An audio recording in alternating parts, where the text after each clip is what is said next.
So, when we last left our intrepid heroes, just like in every good D&D adventure, we were in jail for something we didn't really do wrong, but that went very badly.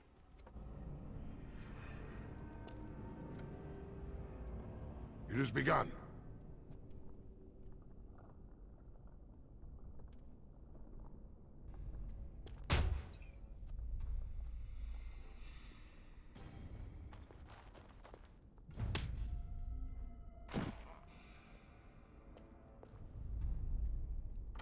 If we want to get away with this, we can't leave one man alive to tell Barat what we've done.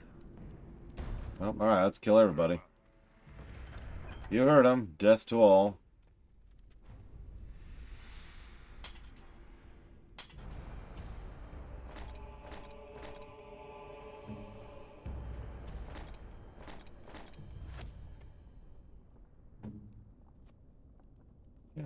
There we go. So I apologize for yesterday being such an interrupty day. I apologize again because today will be not as interrupty, but we are going to cut up a little early.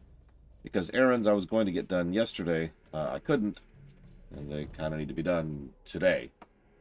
So, we'll be cutting off a bit early to do that today. But don't worry. Try to accommodate by streaming as much as possible. Just like I always do. Let's get out of here. Get used to this site, by the way. Cave walls.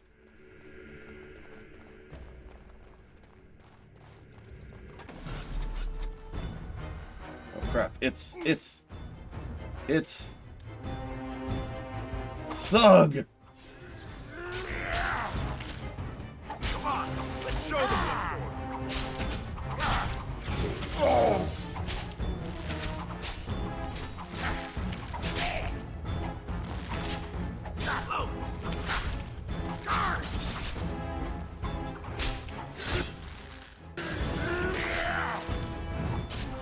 Riveting, I know. Oh, it has begun.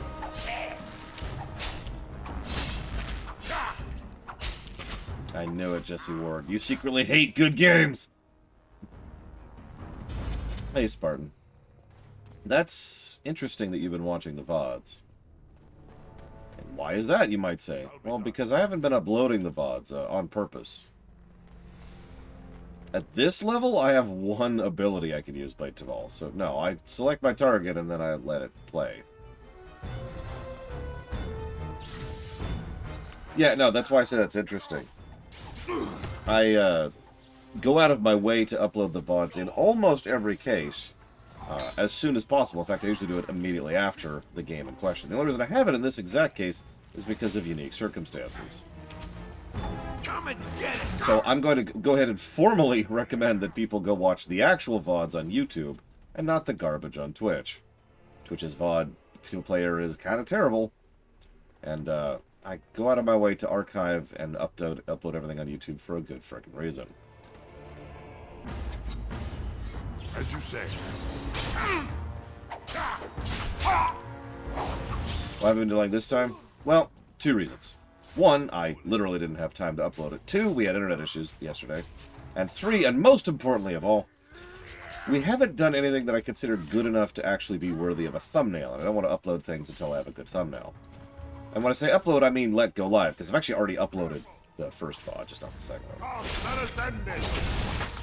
He didn't need that head anyways. He was a Carta thug. He wasn't using it.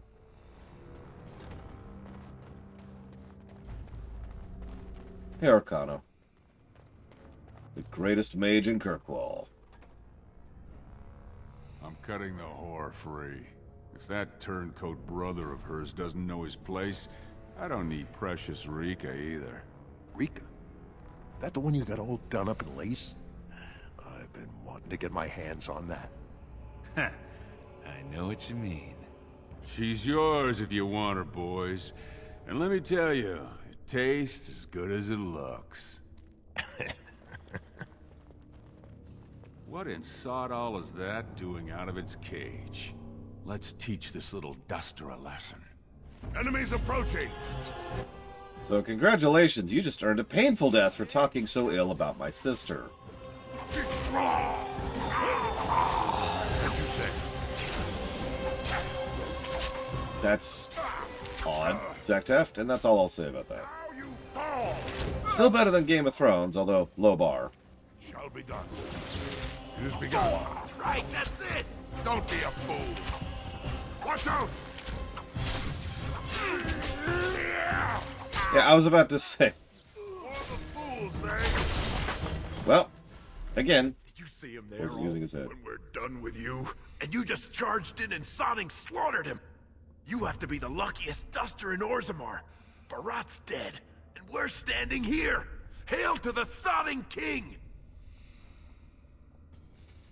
As long as he never made it to Rika. Well, he sure was talking like she's still alive. But I won't turn down the chance to go take another peek. Hey, could you tell Rika I killed him? I mean, it doesn't do you any good if she thinks you're the most virile warrior in all the stone. Do you really want to say that when I'm holding a weapon? An excellent point. Now let's go find somewhere to hide. Thank you.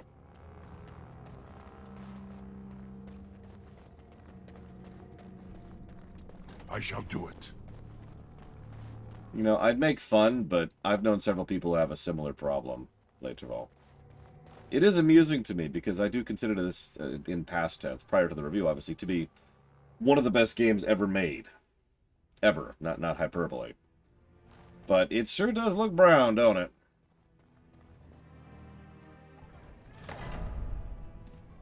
There they are! Seize the fugitives!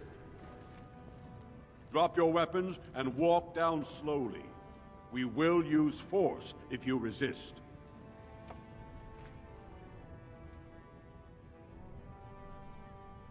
You realize I was just kidnapped, right? You do not speak until the Shapers have judged you. One moment, my friend. Did you not suggest this Barat might have arranged their convenient escape? Regardless, the penalty for impersonating a higher caste is death. If Barat is as influential as you say, perhaps he also masterminded this Everd's impersonation. Yeah, last I saw Barat, he was suffering from a bad case of dead. He's dead? Barat had many enemies, but also powerful allies. Barat would have butchered us if he hadn't killed him first. Your friend has once again demonstrated his courage. We Grey Wardens travel far and wide in search of those with the potential to join our ranks. It seems I have found one. You're asking me to become a Grey Warden? Let me make my offer formal. I, Duncan of the Grey Wardens, extend the invitation for you to join our order. This man is a criminal. You can't do this. I can, and I am. It would mean traveling to the surface lands and thus leaving your people, but it does offer you the chance to strike a blow against the Darkspawn and the Blight. And most dwarves kind of have an automatic desire to strike a blow against the Darkspawn because that's sort of an everyday thing for them, as we've already discussed. What's the trick? While it is no trick, it is a dangerous life. I can promise you no guarantee of safety. I can also give you nothing in return for these hazards. In joining me, you leave all you know behind. Can I talk to my sister? And I see your friend would like to speak to you as well. Why don't you see what they have to say before you give your final answer? I couldn't believe it when Sir Duncan said he wanted to recruit you. I was ready to kill you when I heard what you did at the Proving. But it worked out for the best. I don't want to leave you alone here. Those are the rules of the Order. All Wardens leave their families behind. But how are you going to take care of yourself? Oh, and Mom. Please don't hold yourself back because of me. I think, for the first time, Mother and I will be fine. I spent the afternoon with my new patron. If everything works out, maybe I can even greet you as an equal if you return. That's the one you... Like, you're not going to starve, right? You're going to be taken care of. I promise. My patron would never allow it.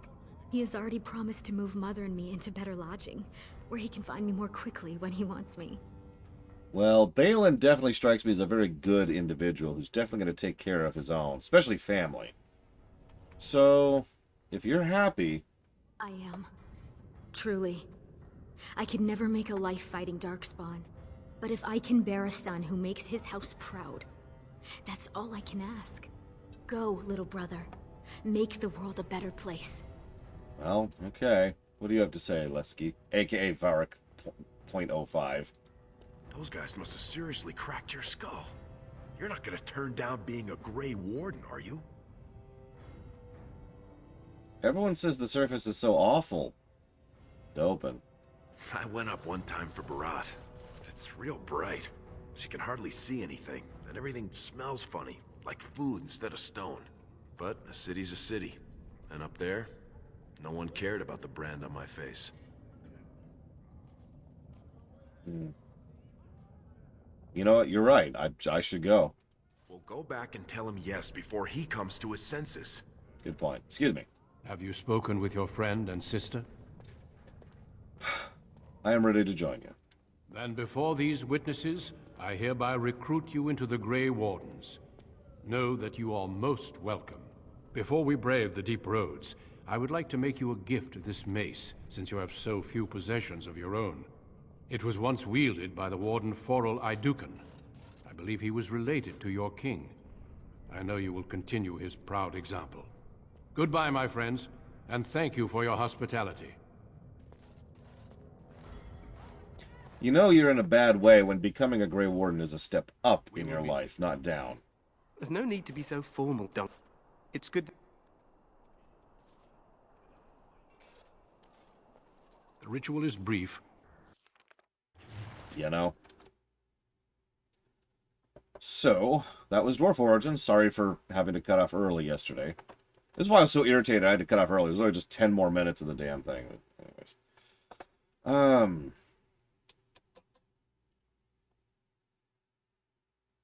Whoops.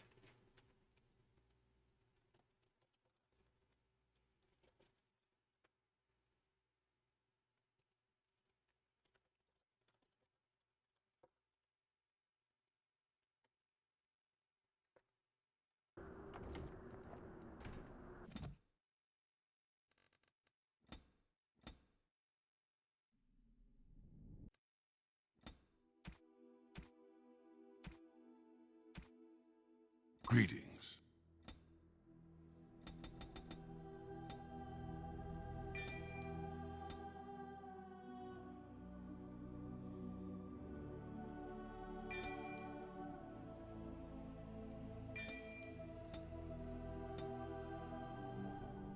Deep beneath the Frostback Mountains sits Orzammar, the larger of two known remaining Dwarven cities in the world. Orzammar was once the seat of a major empire connected by tunnels called Deep Roads, which stretched thousands of miles. The city now stands alone, cut off from the rest of the Dwarven ancestral lands by the Darkspawn incursion. Secure in Orzammar's impregnable construction, the Dwarven noble houses continue their centuries-old power struggles. Assassination and blackmail are commonplace, but the appearance of honor is paramount. Not actual honor. You are the second child of King Endrin of House Idukan, the 9th Idukan ruler elected by the Noble Assembly. You grew up in a world rife with political intrigue, and have struggled against brothers and cousins for honor and prestige. Today, a feast celebrates your first military commission, the opening move towards real power in the ever-changing game of Dwarven politics. Very Prussian. Greetings, my lord. You are dressed and ready. Excellent. Hello, Blum. I couldn't find the armor's matching dagger, but I scrounged up a rather fancy longsword. Do you wish to wear your shield to the noble's feast?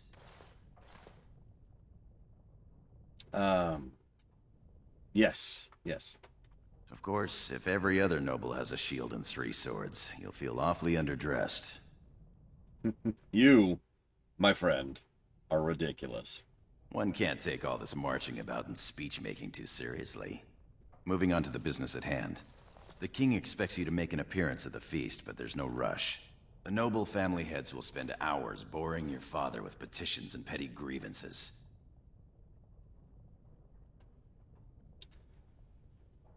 Any idea what to do in the meantime? As part of the celebrations, permits have been auctioned off to members of the merchant caste who wish to sell wares in the Diamond Quarter. Lord Harrowmont has also opened up the provings for young warriors to test their mettle before tomorrow's battle. Perhaps we should go show them what single combat is really all about. And by we, I mean you. I'll practice my cheering. Why don't you want to fight in the provings? You remember last year's open proving? It took your father's smith 6 hours to remove my helmet. I'm not meant for single combat. I fight as my lord's second in shield. That's enough for me. Alright, let's go have a look. Right behind you, my lord. The day is ours until the feast. So, let's talk structure again. Just like human noble, dwarf noble has a very identical is wrong, very, very similar structure. We're given a reasonably open area where we can do several optional things before we have to go do the thing we actually have to do to progress. It also gives us a similar idea of starting off the top, losing a lot of what we had, and then ending up, at the bottom as a consequence of that. And in both cases, we're also struggling with death, although for different reasons, which we'll get to in a bit. I do find it amusing, because in both noble origins, aka the two origins I consider to be two of the better origins, we go through the typical JRPG thing of, hometown destroyed and or family destroyed. But I'm getting off topic. Make sure... do we have a weapon equipped? We do. Okay, cool. Cool.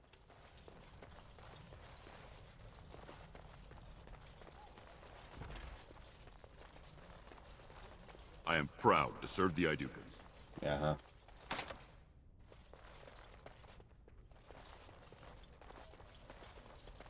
There's other things I want to... Oh, I'm sorry. It has begun. I'm so sorry, Your Highness. Get back here, my sister! But no, really, that's her. I'm sorry. I thought you were Prince Balin coming down the hall. Forgive me. Who are you? She's, it seems she's one of your brother Balin's newest, companions. Prince Balin is attending the feast being held in Lord Idukan's honor. Yes, of course. It was presumptuous of me to think that he would return to... I am sorry. I will show myself out, with your leave, my lord. You can go. Thank you. I will go now.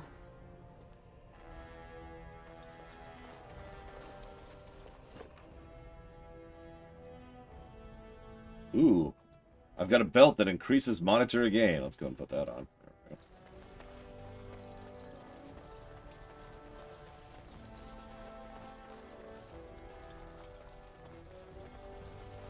I mean, I've said this before, Orzammar in general clearly has more work put into it than the entire rest of the game. Well, you see, Evo. You point at the belt and you're like, hey, check out this belt. And while they're looking at it, you slug them and rob them. No sign of trouble here. Also, did you notice that tiny little bit of world building? Very small. Your father has allowed the merchants to show their wares in the Diamond Quarter during these celebrations. Ahem. The fact that the merchants had to auction for the right to sell their merchants in the Diamond Quarter. Now, bonus question. Do you think the merchants did that for monetary gain, or do you think they're taking a monetary loss in exchange for honor? I'm sure we can work this out reasonably. It's in the records. There's nothing I can do. Please, Master Volney. My work is accredited by the Shaper. These books are lies written by the enemies of House Volney. I write only what I find in the ancient records. Lord Idukan, you can vouch for my work, can't you? Your father loved my History of Idukan, Paragon King, Peacemaker. Gorham. The king, as well as several other lords, are quite fond of his work. He writes of the ancient paragons. This worm has written a book that slanders my house. What does it say? It doesn't matter. It's all lies. Tell me what it says, Scholar. My work tells the stories of all those raised to paragons in the last 500 years. When the Assembly names a paragon, that man or woman is then, by definition, everything one can aspire to be in the world. They form their own noble houses and are revered as living ancestors. but Paragons start off as men. Volney was more than a man. So why are you so angry? Volney became a Paragon by the narrowest margin in history. One vote. A vote mired in rumors of intimidation, intrigue, and outright bribery. The records of that vote are kept in the Shaperate and are a matter of fact.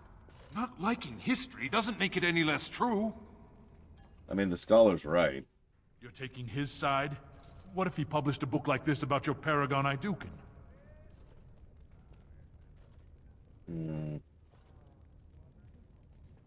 The truth is more important than your pride. You would not say so if it was your house, but I shall respect your wishes. For now, excuse me, Your Highness. That fool has no idea how weak his house is or how low he sits in it. Shall I have him killed, my lord? And that's just an option.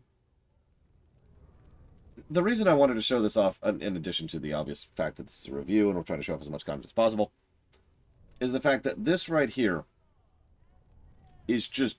This is the Dwarven politics in one scene. There's actually another scene we'll see, which accomplishes the same thing, in case you don't play a dwarf. It's really simple. There's this guy who's like, rah, rah, rah, rah, rah. Huh. He's a nobody. Should have him killed. And it's just a casual thing. Yes, and make sure everybody knows why he died. Understood. Thank you. You've shown yourself more daring and aggressive today than most believed of you. Someday I hope to write of the great exploits you are sure to perform. Word has been sent. He won't live past the hour. Thank You've you. shown House Iduken a friend to research, history, and the glory of our people. Carry on, scholar. Of course. I have much to document and organize. Good day, Your Highness. And thank you. But yeah, Dwarven society, I mean, all societies in Ferelden are really casual about death. As we've already talked about, you know, life is cheap, blah, blah, blah. But that's doubly true in Dwarven society, which is funny, because they're a dying species in addition to a dying nation. So, you know. Ah, my friend. Enjoying the festivities so far? Quite. Looks like the noble hunters are out in force, my lord. Did you see those noble hunters? Shameful. So, we already know what noble hunters are. You'll get no coin from me. But that's not what I meant, my lord. My lord! Damn it. And we just missed a cutscene. God damn it. Yeah, let's find some noble hunters. Our trust follow, big brother. How surprising to run into you out among the common folk. Shut up, Balin. Especially since duty requires that you attend our King Father at the feast today. Shut up, Trian. So little respect for him to disregard his wishes on a day set aside for you. Lord Harrowmont told me we wouldn't be needed for hours at least. Silence! If I want the opinion of my siblings second, I will ask for it. Yes, Your Highness.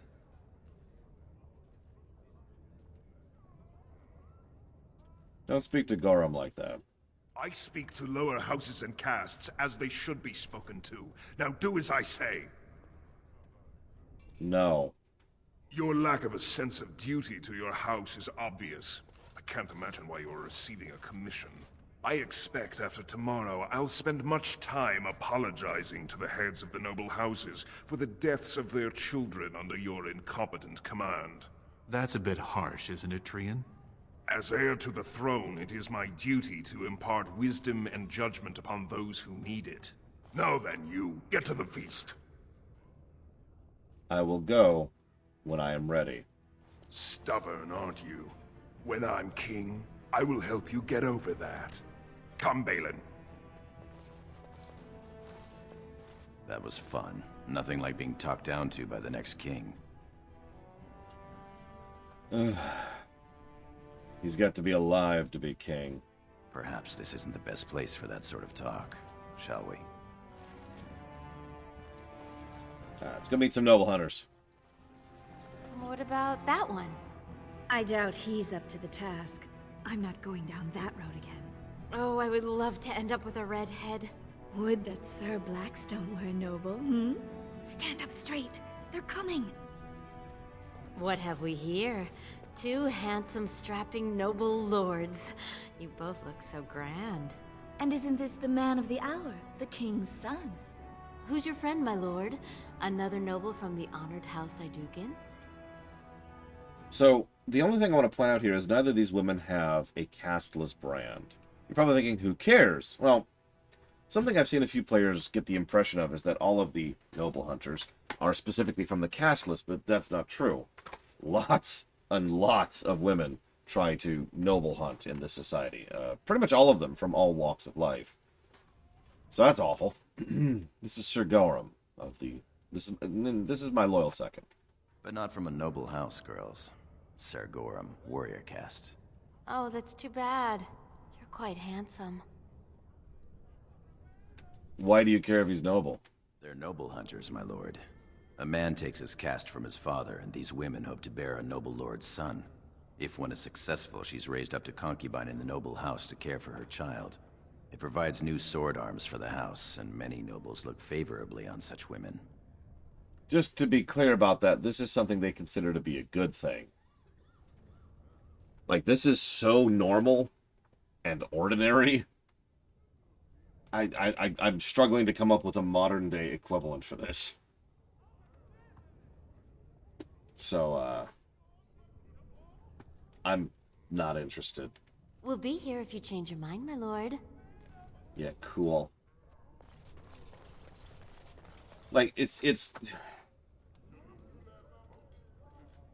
selling someone a bucket of water after you've lit them on fire. Is essentially... I know that's a terrible analogy, but that's what this is. They have introduced a problem, and then they've decided to come up with a really weird solution to it. Because it's such a good solution, right? The woman in question gets a better life because she's technically lifted up. Like, she doesn't have the rights of a noble house, but she gets to live in a noble house. So she gets better living standards, better food, better care. She gets to take care of a child who's going to possibly go on to become an heir of the noble house and or become, you know, a sword arm like Gorham just mentioned. It's win-win. It's win-win for everybody. Like the noble gets some company and they get new children and they get to keep having children in a society that constantly kills people. But yeah, if she's the wrong gender, well, you know, that just sucks. Sorry about that, but it's okay. There's always the Sisters of Silence, which is its own problem. Congratulations on being named commander, my lord.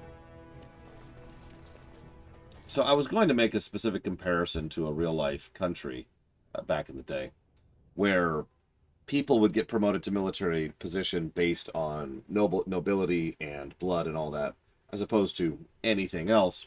But then I realized that there are so many options to pick for a specific example there that I was spoiled for choice.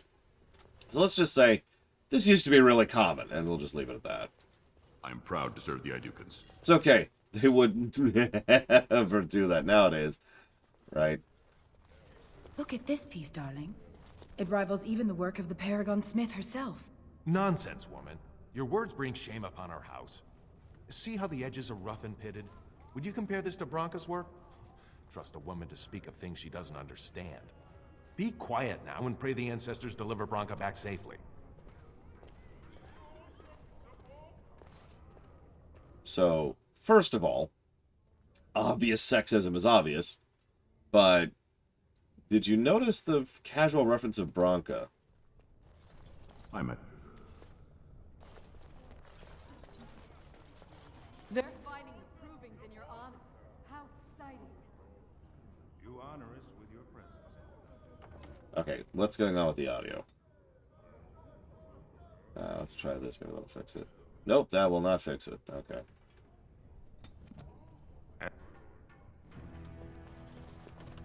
Invest in the next great trade expedition. No, I hear Varric's got something going on with that. Greetings, my lord Iduken. I am so honored to have you visit my booth. I have a proposition, but I dared not approach. Yet you dare now. It's alright. Let's hear him out. Very well then, speak. Yes, just so. Here's the thing. What I mean to say is... It's all right. Sorry. So nervous. I had a dagger made for you as a gift for your first command. Sent a messenger to deliver the dagger to you. Prince Trian had him thrown out. I don't know what offense he caused, but I had him beaten severely. You had him beaten severely. For reasons you yourself do not know. Here it is, Your Highness. That's an amazing piece, merchant. You do me much honor, sir. The blade has been crafted over a period of 2 years by masters of every art.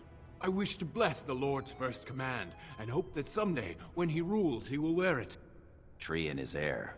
He will rule when King Endrin returns to the stone. If the Assembly wills it. Forgive me, sir, but whispers say the second child of Endrin will be chosen.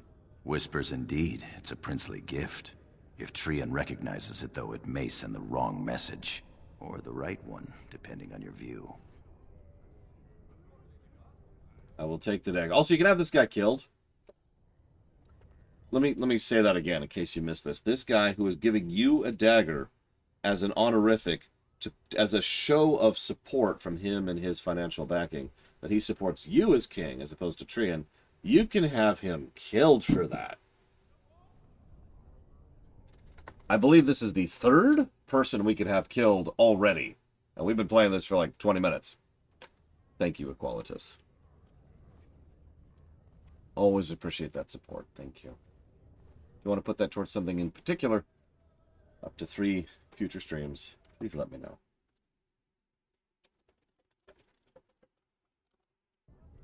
I will take the dagger. Thank you. You bring uncountable honor to me. What he means is that you'll bring uncountable gold to him if you wear that piece in public. Yep. And here's the best part. The dagger is only a tier 2. However, it is better than our current, so we'll go ahead and use it. It also gives us lightning effects, and lightning is always cool. You bring great glory to your house, my lord. My lord, are you heading to the proving arena? Yes. Oh, by the way, do you notice that in almost every one of these you can be a colossal dickwad? We're not doing that because I don't have it in me to be a rude asshole. But you can play Dwarf Noble as just a terrible person. We're not doing that. We have been charged with the task of escorting you to the proving grounds. I clean forgot about that. Forgive me, I should have informed you sooner. The king decided you are not to travel through the commons unguarded. Very well, if it will please my father. Will we be leaving then? Yep. We are at your command. Also, as an amusing aside, one of the things that's neat about Dwarven Noble is that Gorham kind of takes his personality from your choices. He can be just as much of a toady and a minion, or a fellow decent noble, or decent dwarf, amongst, you know, a sea of non-decent dwarves. It depends entirely on how you decide you play yourself. It's cool. I love it.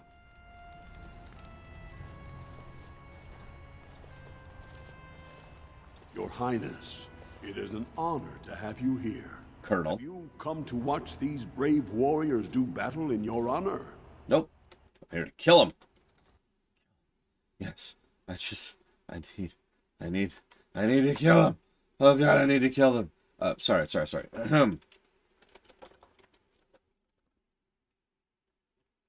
let me jot down something really quick.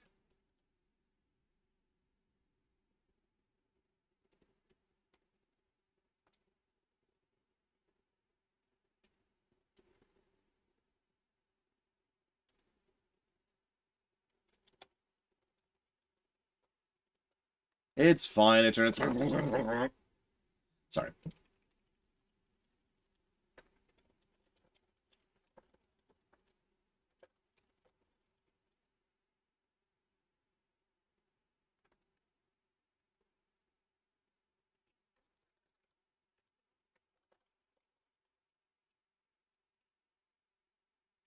That's a fair point. I have no idea, Zach Taft. I don't. I haven't really been paying attention to the streaminations lately for obvious reasons.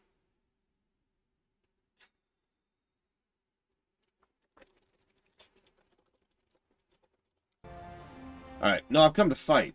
Your Highness, this proving is in your honor. Then honor him by doing as he says. My Lord Iduken will fight in this proving. That would be terrible, Darkrai. Oh, god dang it. Yeah, I wish this game had no pause feature. Then, I think that would really push it to be a 10 out of 10 game. Game of the year, really.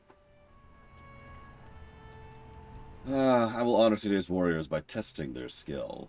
Of course, it is well within your rights. Men and women of Orzammar, we have a late entry to these provings, held on the eve of battle for the honor of House Iduken.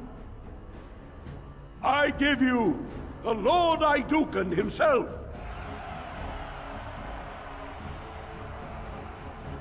Are you ready for your first match? Oh yeah. Then let us begin! This is a glory proving, fought under the watchful eyes of the Paragons of Orzammar. Yeah, I saw it earlier, Evo. Of House Iduken. During the dwarf comedy thing. By the way, if you haven't paid attention, everything we've done so far is completely optional. Lord Iduken will fight Alair Bimo, youngest son of Lord Bimo. You honor me with this match. I'll honor you upside the head. First warrior to fall is vanquished. Fight! Alright, now time for some riveting action.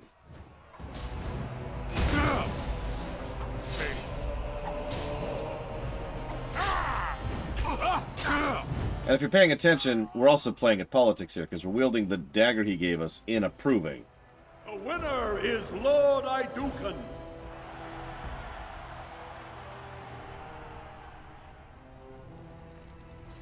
That was quite a fight. Alair Bimo is no slouch with that hammer. Are you ready for your next opponent? Yeah, who is my next opponent? Adal Helmi, a woman. Oh my god. Tenacious fighter. One of those girls? Excellent. Let us go. This is a glory proving, fought under the watchful eyes of the Paragons of Orzammar, for the honor of House Iduken. Lord Iduken will fight Adal Helmi, eldest daughter of Lady Helmi. Honor and glory to your house, your highness. There is no honor in fighting a woman. Or, I'm going to slaughter you. I find it amusing. You can play a decent dwarf noble, but usually you only have one option to play a decent dwarf noble, and 2, or 3, or 4 to play a dick, or just straight up evil. To yours as well. First warrior to fall is vanquished. Fight!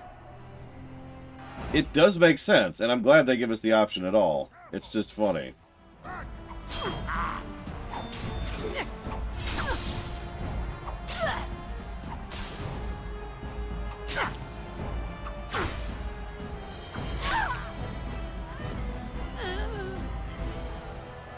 When it comes to the military, Dwarf Society does not care about your gender at all.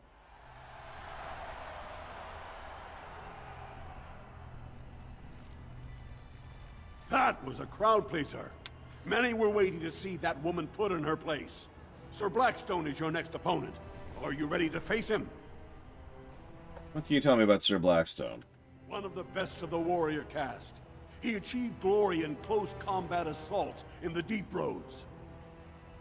Alright, let's fight. Then let us begin. This is a glory proving, fought under the watchful eyes of the Paragons of Orzammar, for the honor of House Iduken. Lord Iduken will fight Sir Blackstone, Deep Road squad leader of the warrior caste. This is your education, child. Try to learn as you bleed. Good luck to you. First warrior to fall is vanquished.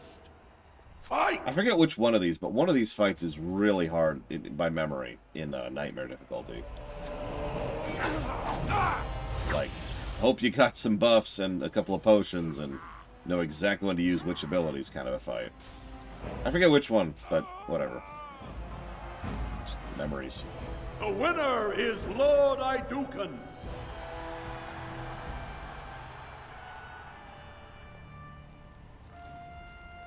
Well done.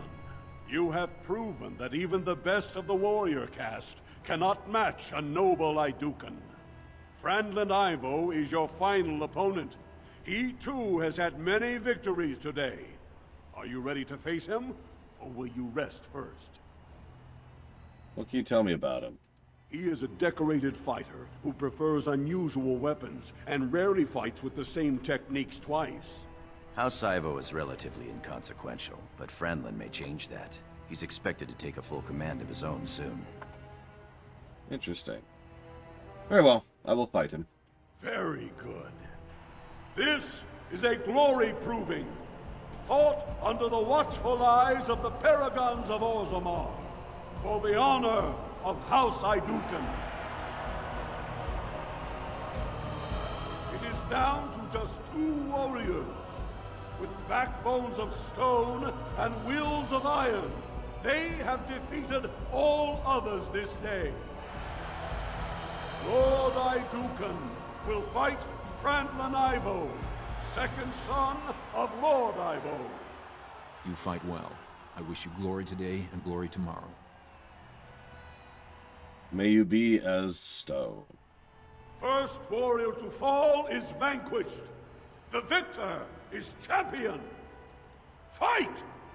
Enemies approaching. It shall be done. It is begun.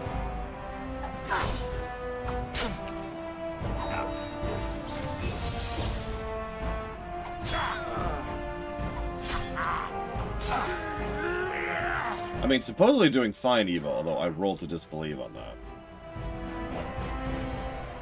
The winner is Lord Idukan.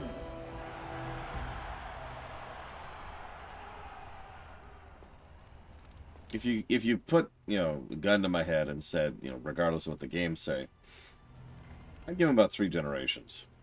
Congratulations. Franlin Ivo is as fierce a competitor as I've ever seen. You vanquished every warrior of note in today's proving.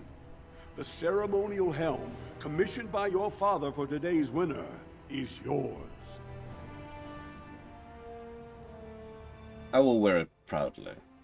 Your glory honors every warrior here. Oh yeah. Now we're talking. Just put these down here while we're at it. My lord? They're fine, Uzumaki. They're not horrifically dead. It's not like Dwarven society prides actually killing people for no good reason in the streets in full view of everybody. Your wish is our command.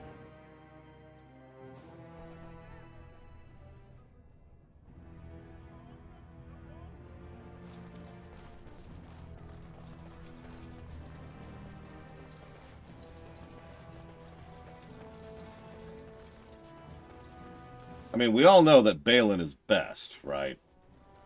I think even Lord Harrimont agrees that Balin is best. Yep, okay.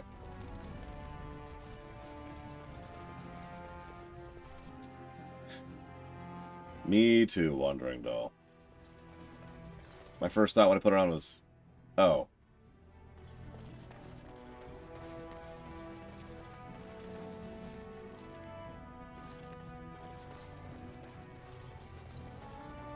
I went to watch the provings. Most exciting. Right, people killing each other.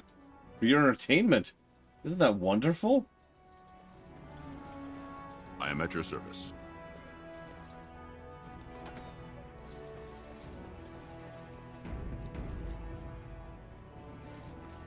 Look, the Grey Wardens are here. The raid tomorrow must be more than a standard mission. The Wardens only go where the Darkspawn are the greatest threat. Many thanks for your willingness to hear me out, my lord. I wish to speak to you of a matter most urgent. Of course, Lord Dace. There is a vote coming before the Assembly next week. And a word from you could go a long way towards helping our cause. What's the cause? The vote concerns the status of the so-called surface caste. Lost to the stone, air-touched, and so forth. Centuries ago, narrow-minded men declared that any dwarf who left to live on the surface forfeited his caste, and his house if noble. That he was, in essence, no longer a dwarf. I seek only to remedy an injustice, to retie the bonds of anyone who can trace himself to one of the noble houses wherever he may live. Please, agree to speak for this noble cause. Why so interested in this particular cause? Those on the surface are our lifeline. They facilitate trade with the surface. They're honorable and, let's be honest. I don't care a whit for those who have wandered from the stone. My wife, however, is a gem of a different color. She has a cousin, a useless sort, but she's quite fond of him. He joined a speculative venture to the surface, hoping to make his fortune, and went bust. Now he wishes to come home, but he cannot, for he has no house and would be casteless. For my wife's sake, I take up his cause. Will you lend me your voice? What do you need me to do? When your father presents you to the noble houses, I will ask for your opinion on the matter. You have merely to say that you feel our surface brothers should be returned their noble rights. What could be more simple? You're a fool. Your mother would melt the stone if she knew what you just did. Pardon? Lord Dace is playing you false. Go ahead, be his puppet. Your first command will be marked by every major house turning their back on you. I'm listening. Last spring, a guild from the merchant caste invested heavily in an expedition with a guild from the surface. Lord Dace backed the merchant guild, pouring a great deal of money into the venture. The expedition was a disaster. Okay, so this is his play to recover. Clever child. Lord Dace lost a great deal of money and prestige. The Surface Guild has no way to repay the investment, but it does have several leading members who are descended from noble houses. House Helmi, Bimo, Dukin. So, if the Surface Dwellers return... You begin to see the whole picture. Your house and mine would be forced to pay the Surfacers' kin debts. It would be a great victory for Lord Dace.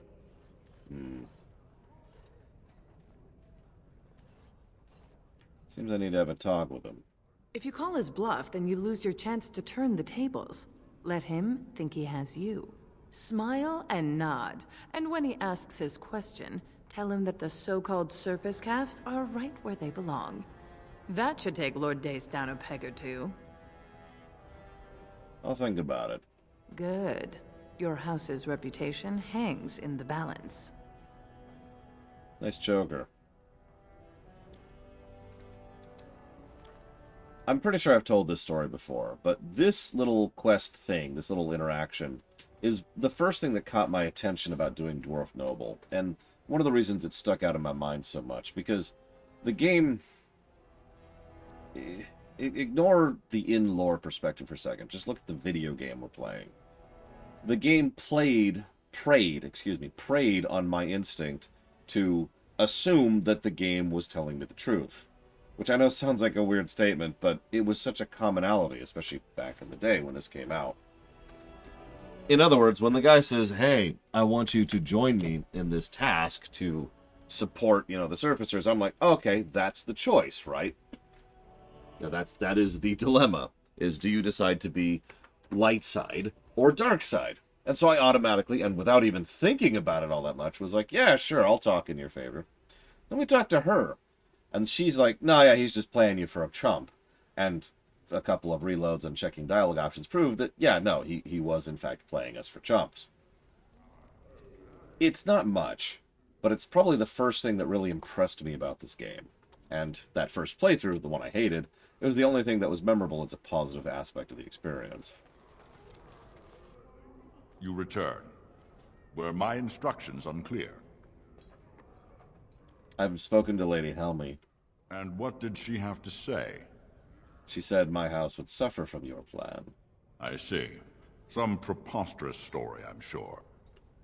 So, your plan would force my house to pay surface debts. I suppose it could. I mean, well, it's the spirit of the law that's important, right? Our poor, disenfranchised service brothers. Ah, well played, Your Highness. Welcome to Assembly politics. Now, if you'll excuse me... Goodbye. You haven't made a friend here today.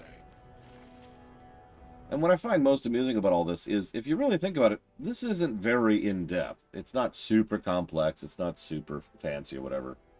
But it was more than I was expecting, and it's not the only time this game actually has a legitimately well-designed choice. It's, like I said, food for thought. Greetings, my Lord Idukan. It is an honor to meet you at last. The honor is mine, Warden. I have had the opportunity to recently meet with your father. He speaks highly of you. He says you may be the most skilled warrior in all of House Idukan. I think that was the third person I was thinking of, Lord Harriman. By the way, that's going to get weird during this playthrough because I have a viewer named Lord Harriman. My father exaggerates. Your humility aside, I have no doubt you will be a fighter of great renown. We need more Grey Wardens like you, and quickly. Even as the Darkspawn weaken here in Orzammar, they are stirring on the surface. A blight has begun. Soon the fight must go beyond the deep roads, lest the Darkspawn threaten all the world. Yeah, no kidding, Zayat. I don't know as much as I should about the Grey Wardens. You know of our dedication to destroying the Darkspawn, our frontline presence during a blight. What else would you know? Are there many of my people in the Grey Wardens? Over the centuries, many dwarves have made names for themselves in our order.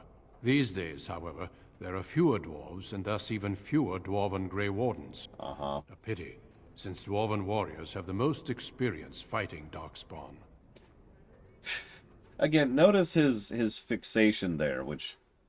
I'm not trying to say he's wrong for it, it really is funny how many things he say which really are just primarily focused on killing Darkspawn.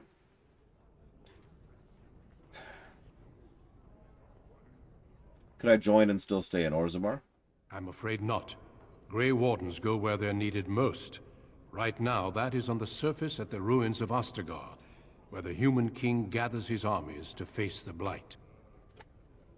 What does joining entail? Being a Grey Warden means abandoning all ties to your old life. It means dedicating yourself to destroying the Darkspawn. I see. I wish I could join you. Truly? Then I will speak to your father after tomorrow's battle. I have my doubts he will relent, but there is always hope. Until then, good luck to you. Show the Darkspawn what your people are made of. Is my gerb. Actually, yeah. The Grey Wardens and the Legion of the Dead share a decent amount of DNA. The only difference is the Grey Wardens have a lot of political affluence and connections thanks to treaties and, well, necessity. And the Legion of the Dead doesn't, even though they should. We do know that there's, well, let me walk that back. It is implied that there is a decent amount of backing and funding that goes into the Legion of the Dead, because if there wasn't, they'd be screwed. But they do tend to be like, yeah, no, screw you. My king, please reconsider. The trade contracts alone could bring great prosperity to our houses. Will we really turn our back on our brothers and a potential fortune in cheap labor because of a political technicality? Denial of the traditions of our people does not qualify as a political technicality. There is more to life than monetary gains, my lords Bimo and Mino.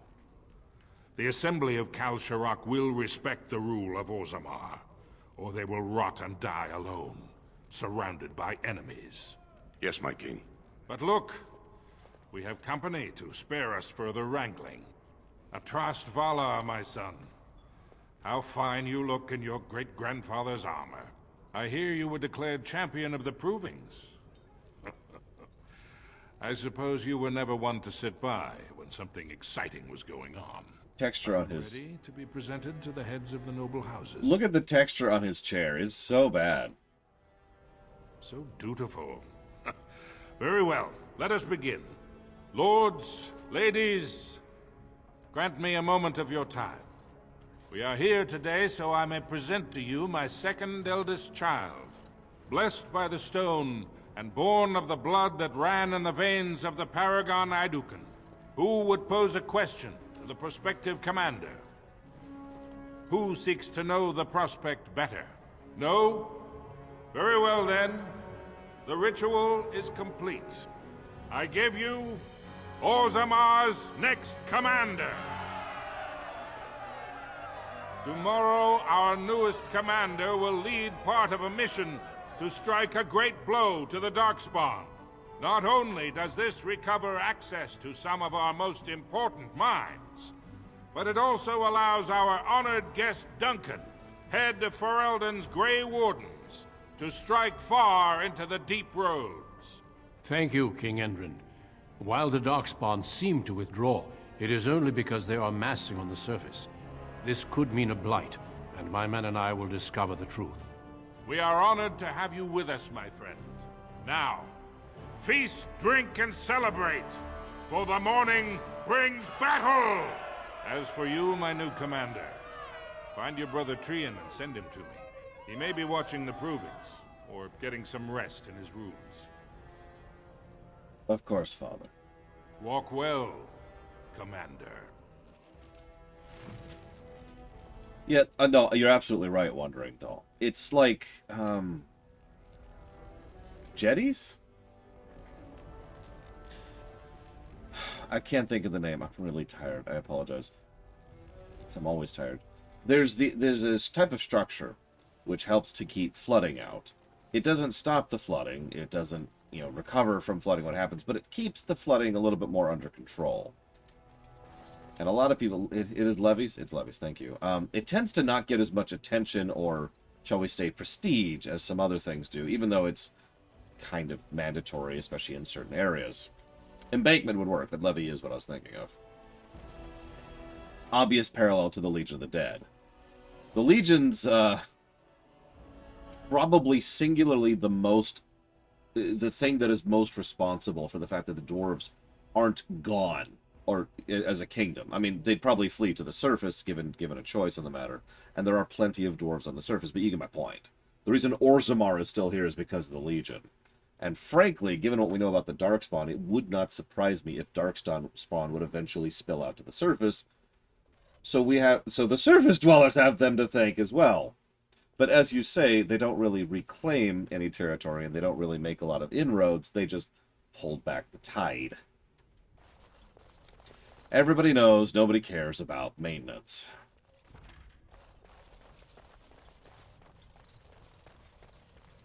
So you're a commander now, in name at least. Shouldn't you be attending our King Father? Father wishes to see you, Trian.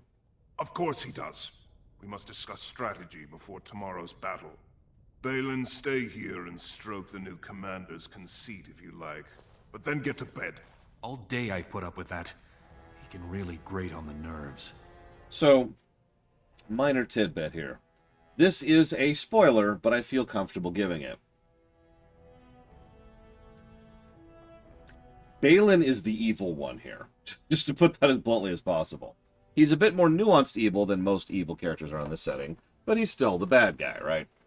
The reason I mention that is because they do something kind of clever, and I do actually appreciate this with the Dwarf Noble.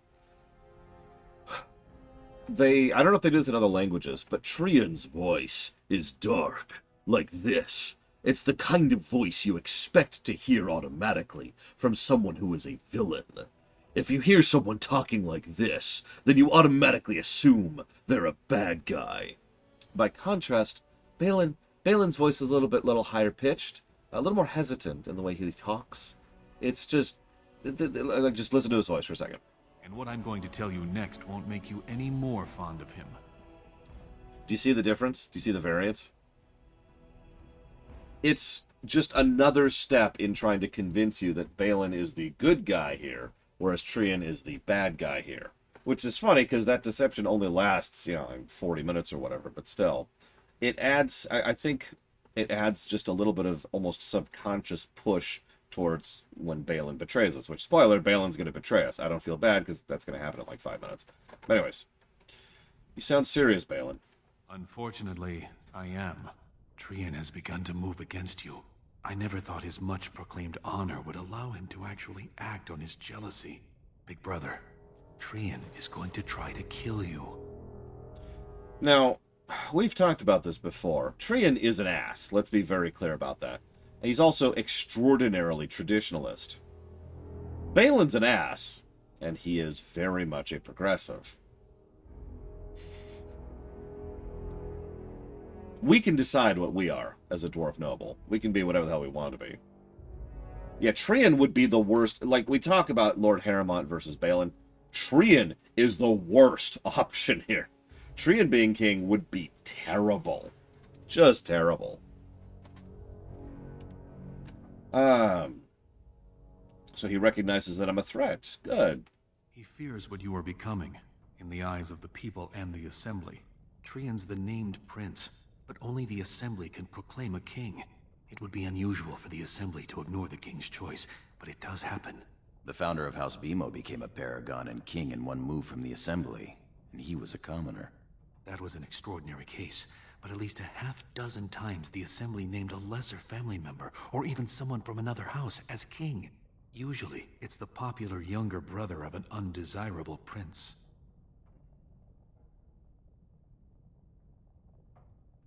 Does Trian think I'm courting the Assembly? Look at it from his perspective. You're more personable than he's ever been. You entered the provings held in your own honor just for glory and to please the crowds. If you win glory against the Darkspawn tomorrow, it will only strengthen the case for you as the next heir.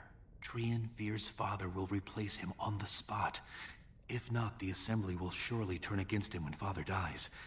You know his pride will never allow him to step aside. Notice how he directs this conversation, by the way. He starts off by mentioning that there might be a plot and Trian might be going against us. Then he waits for our input. Spoilers, depending on what choices we make, in other words, how we, the character, react to his inference, changes then how he pushes the issue.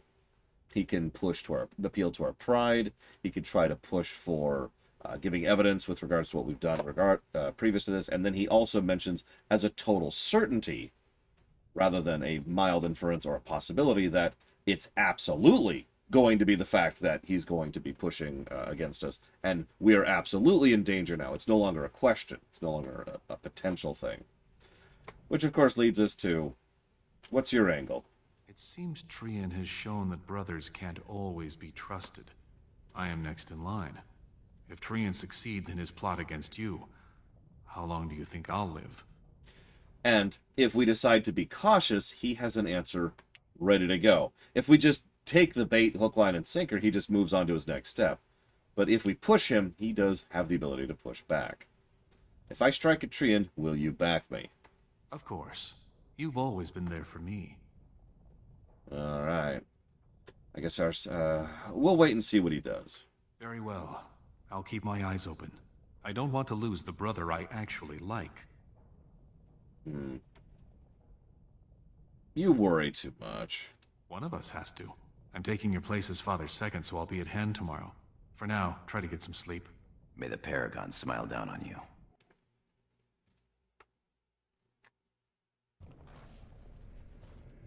Yeah, I'm with Huthor on this one, by the way. For once. Trian and his men will clear the way for the Grey Wardens to descend into the easternmost caverns. Those caverns are still infested by the worst of the Darkspawn. We cannot risk our own troops in there. Understood, Lord Harrowmont. We should be able to sense the Darkspawn and avoid them once the way is open. May the Paragons favor you, and the stone catch you if you fall. Come then! Glory awaits! Oh, absolutely no doubt. Balin has been planning this for You and years. your men will second the king, clearing the main road. Don't you think it looks a little cowardly to allow these humans to take our place where the fighting is thickest? Are you questioning the battle plan? Of course not. I'm sure your caution is for the glory of us all. Enough, Balin. Take your men and make ready. Paramount and I need to have words with your sibling. Good luck, my brother. Your father has a special mission for you. In the eastern deep roads, there is a secret door carved into the stone. The door leads to a Taig, abandoned long ago by your ancestors. The Darkspawn have made it impossible to reach. My father believed that the shield of the Paragon Aidukan remains in that Taig, under the stones of the central room. Reclaim the shield, and glory will be yours. That would be quite a find. We've sent 2 scouts ahead to make sure the tunnels are cleared. But be careful. One of the scouts will meet you at the first crossroads you come to. The second will be further in. When you get to the door, use your signet ring to open it. Questions? Nope, I got this. Very good. The crossroads where you meet the first scout will be the rendezvous point. There you can present the shield to the Lords and demonstrate the strength of Aidukan. May the ancestors watch over you, my child.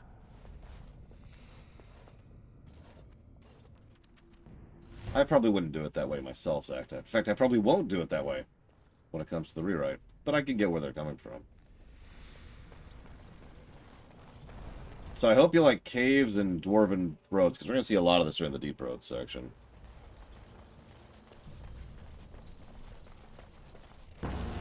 Oh no, it's rocks! Shall be done. Ugh, die, rock. You don't belong in this world.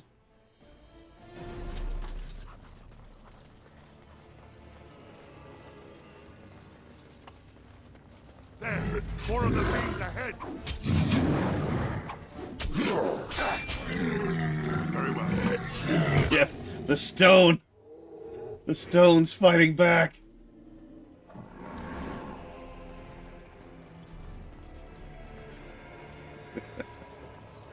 Sorry.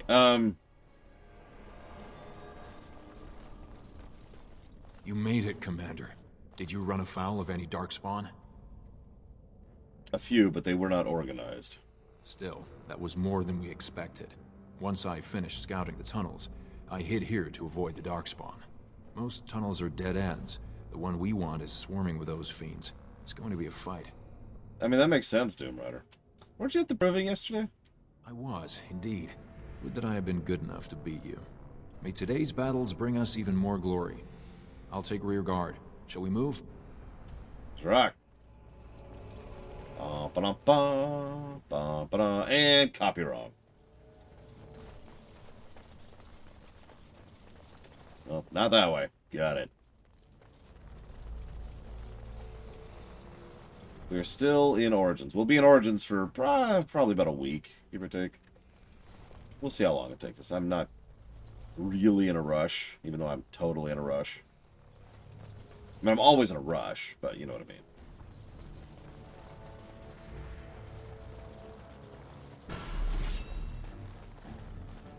As you say. It will be shorter than Baldur's Gate 3. And that's ignoring the fact that this has an expansion and 2 additional DLCs we still have to cover. Ignore the blood. Ignore the blood. It's fine. It's fine. That's just how blood looks. That's what blood looks like. This is just what I see every day. All the time. That's all I see. It's just all I see. What's the third DLC? Oh, Darkspawn Chronicles. Yep, nope, you're right. You're right. I forgot about that one. I always forget about Darkspawn Chronicles. We might not play through. I don't know. We'll debate that when we get there. Gameplay-wise, it's pretty much the same thing that we'll see otherwise, so it's not super worthwhile to do on camera.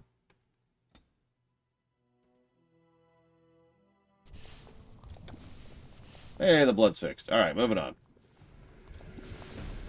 Shall be done. Yeah, it's probably... It has begun.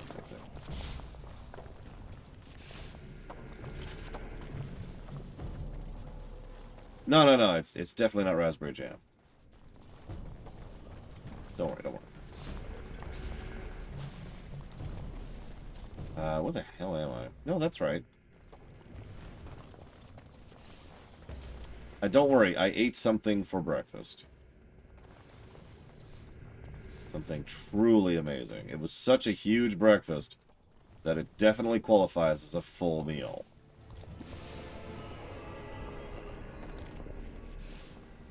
Why can't I...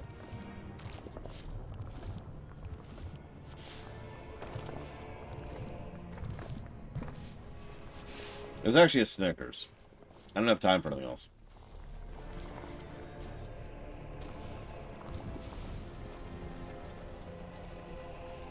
I also didn't really have anything else to have. So there's that too. And I didn't feel like ordering something again because I just ordered something for yesterday. Like, I'm not swimming in money. Honestly, agreed, Becca Jeff. This is one of the rare exceptions to that. Eggs would take time. I don't have time. Didn't I the blood raspberry jam? I mean, maybe. I don't know. Why is it not letting me move the map around? That's really weird. No, Evo.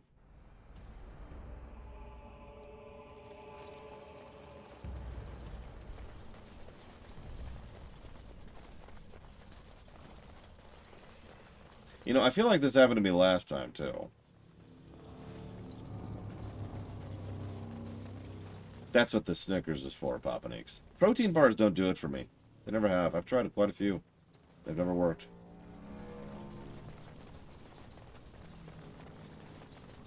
You might think, why don't you just do a protein shake, which is actually my normal breakfast. Well, I'm out of milk. And I don't like water protein shakes. Okay, seriously, game. Hang on. This is actually faster. Just rewind back to here. What extremely obvious thing am I missing here?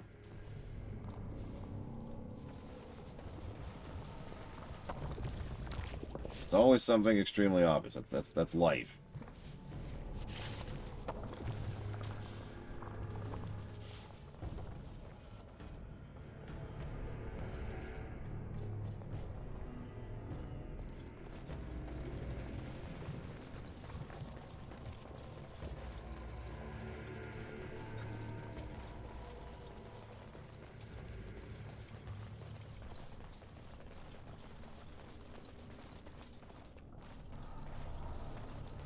You don't like milk smoothies?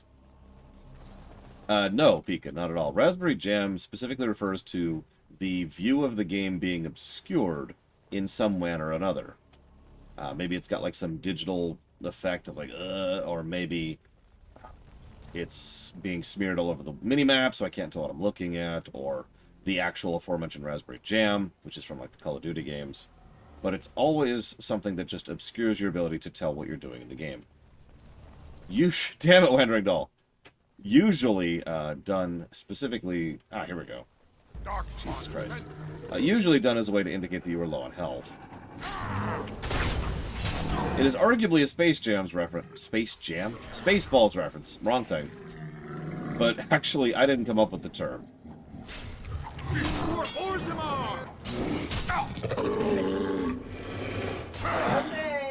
My keys. Oh, they're right here, sorry. Bye-bye. Where are you going? Flea market. Is there any chance I...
Anyways.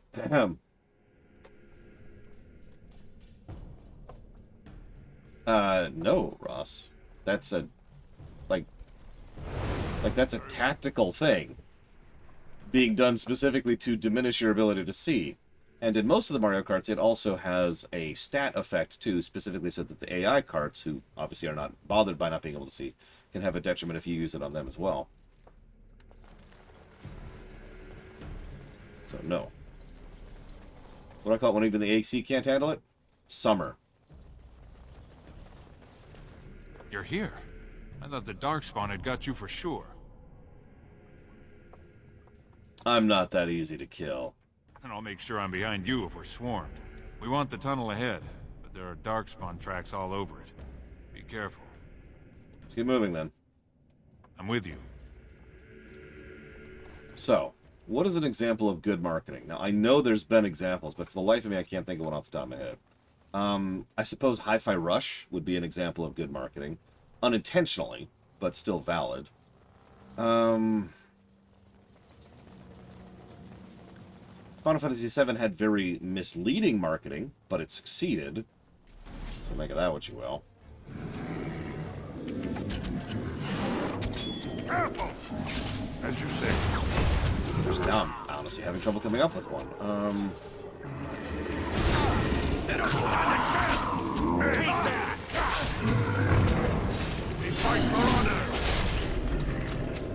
Do me a favor, Zactef. Please stop spoiling shows that just came out last week.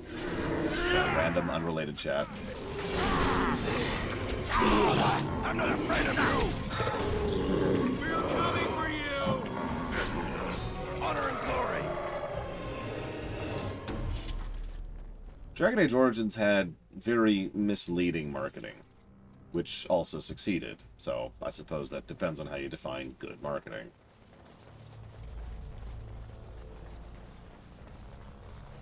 You remember the trailers, right? Lead us to the door. This Darkspawn body is still fresh. Whoever opened the door is most likely still in there.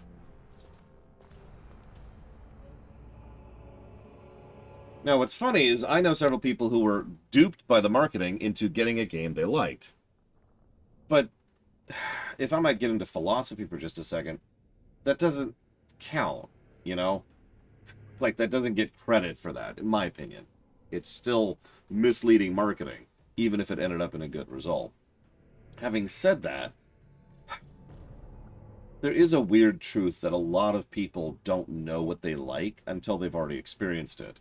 And so there is a line of thought that tricking people into trying things is good by virtue of the fact that then occasionally people will try things that they didn't know they liked until they've tried them.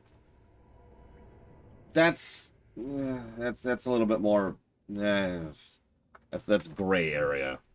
I don't have a lot to say about that. I do have a lot to say about Spartan.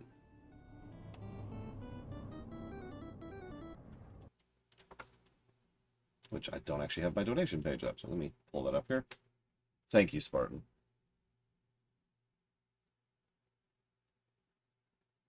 I do always appreciate that support. Thank you.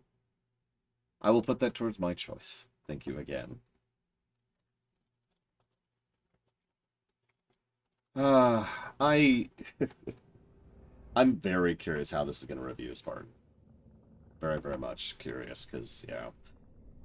They killed Darkspawn, they may be allies. Or it could be an ambitious cousin out for his own glory. Let's not do anything rash. Understood. Let's move, men.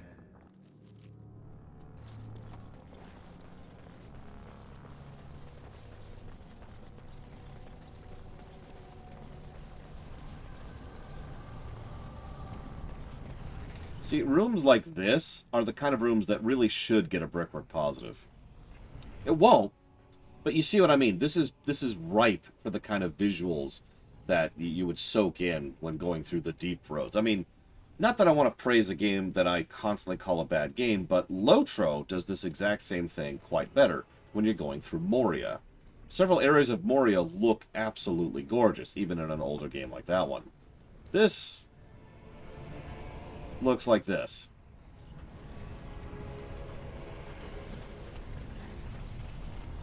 So glad you could finally join us.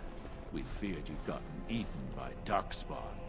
Turns out the shield isn't quite as easy to retrieve as I was led to believe. I wager you know where it is, though.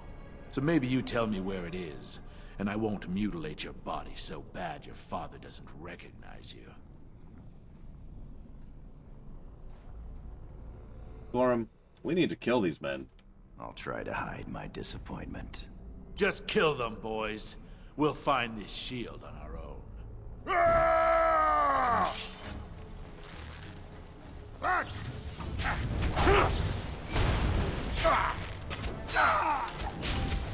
This one's mine!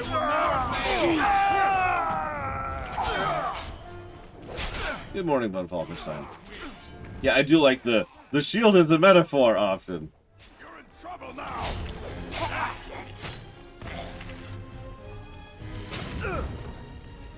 So, this is going to sound funny, Evo, but of all the visual elements of this game I don't like, the faces don't bother me much. Then again, I'm not overly bothered by most of the faces in Oblivion, so what the hell do I know? You're doing well! I'm not going to give any positives for them. But, like I said, it doesn't really bother me that much. I think part of the reason it doesn't bother me is because they're distinct. I can recognize someone at a glance just like that, just based on how they look. Like with our sister earlier. You know, I know that sounds like a weird thing to praise, but being able to distinguish someone immediately at a glance visually is not exactly a negative thing to enjoy in a game like this. Unlike, I don't know, Witcher 3. And you're probably thinking, what's Witcher 3? Well, you remember how there was that one guy that we kept pointing out all over the place? Like, he was like 20 different NPCs, the exact same face. I get why they did that, but that's the distinction. That's the difference there.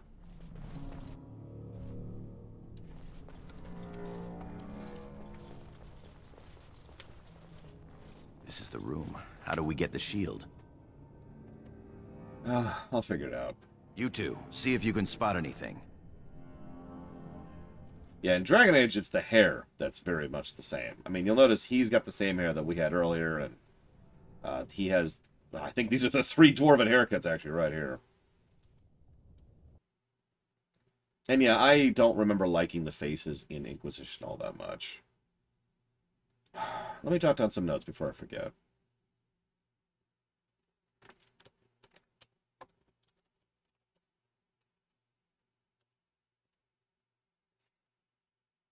I mean, the Frostbite engine was never meant to be used like that, and that was one of the dumbest things EA did. You remember that?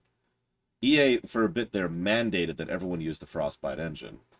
And that was a stupid decision. That's the simplest way I can phrase that.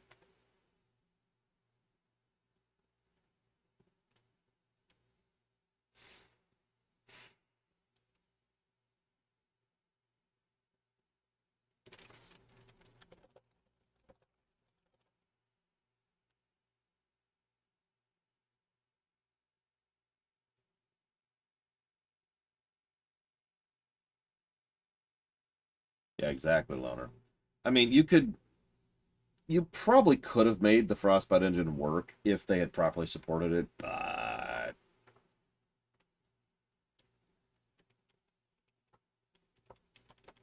Or Warcraft 3 for an older example, Luthor. Warcraft 3 looks pretty self-consistent, top to bottom. Even though they're going...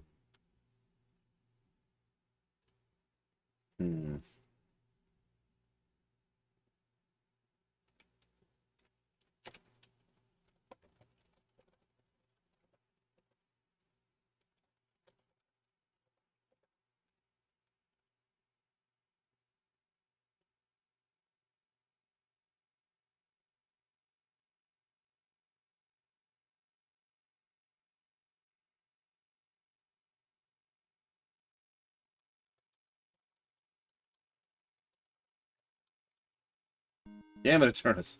I was just sitting down to jot down some thoughts here. Don't mind me. I do not, Spartan. I have no idea how Dragon Age 2 or Dragon Age 3 are going to review. I'm pretty sure I know how Origins is going to review. It's probably going to have a very high story score and not really that good of a gameplay score. There you go. There's my brilliant prediction. I know, really, really random one there. Oh, God. But Inquisition? We'll see. And 2? One thing we're going to do with 2. Is we're going to pause right before we hit Act 3 and calculate the golden number really quick. Because I want to do the same thing we did with Mass Effect 3. And for the exact same reason. I want to see the difference between Dragon Age 2 and Dragon Age 2 plus Act 3. Just like we did with Mass Effect 3 and Mass Effect 3 plus Outro. Because, man, that Act 3 is garbage. Anyways, and I have a feeling it will be exactly what I expect it will be. Yeah, it's, wow. Remember, Mass Effect 3 had like 100-something without the outro. And whatever its current score is with it. I shall do it. It seems some of these tiles are different from the others.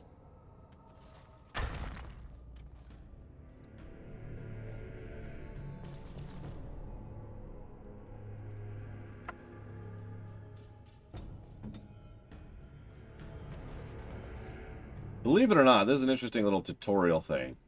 Although I don't believe it ever actually comes up again, but it's a nice way to tutorialize, you know, positioning and all that fun kind of stuff. 140 versus 34. Damn, that's even worse of a variance than I thought it was. Second to last, but yes, Latario. Now to spoil everything about Baldur's Gate 3. That's it. We've got it. Doesn't look like much. The skill of our crafters has come far since then. But still, the Shield of Iduken. It's a symbol, that's all. If it helps rally the troops, it's a good thing. Alright. Where's the rendezvous point? Back in the direction we came from, at the crossroads. To the crossroads.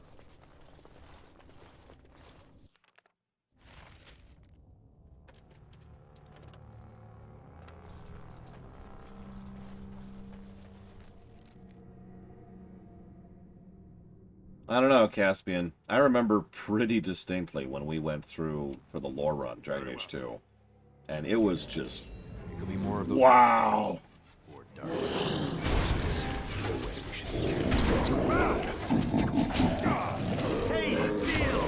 Look, it doesn't look like much, okay, Lord Harrimont? Congrats, Uthor. If that's the ones in Icecrown, the ones you have to do for the Proving Grounds thing that I can't think of the name of, the Argent Crusade, then I've done the same thing several times before.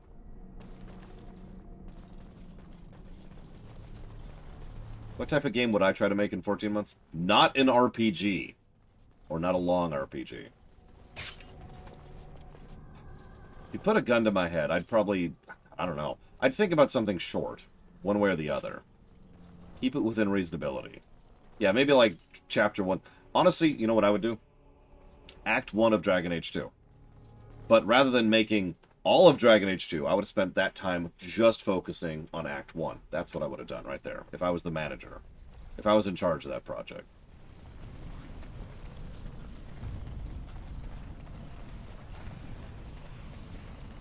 Yeah, 11 months.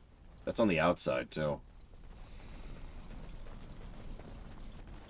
It really is shocking how much everything wrong with Dragon Age 2, 99% of what's wrong with Dragon Age 2 boils down to that 11-month thing. We were talking the other day about how all the women have ridiculously huge boobs because they all have the exact same model. It's because they didn't have time to make more than one model. So they only made the one. Because they only had 11 months. Like, it's just... Everything ties back into that. It's ridiculous. Even little crap. If Trian were really scheming against us, this would be the perfect place for an ambush. We've got the shield, and we're all alone out here. Keep your wits about you. Of course. What's that you're muttering about?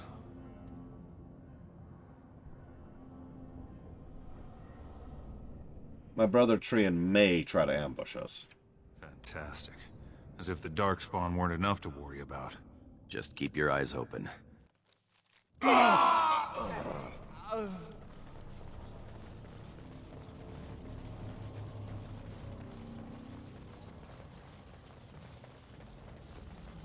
Yeah, every time I hear about a game that was made really quickly, I'm a little shocked by it. That's because Wynn is dead sexy, Meat Fist.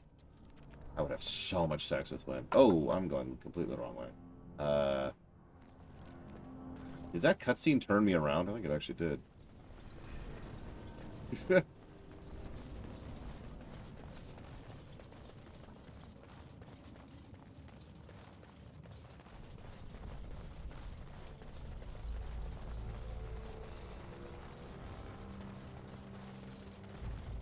A little bit, Ross.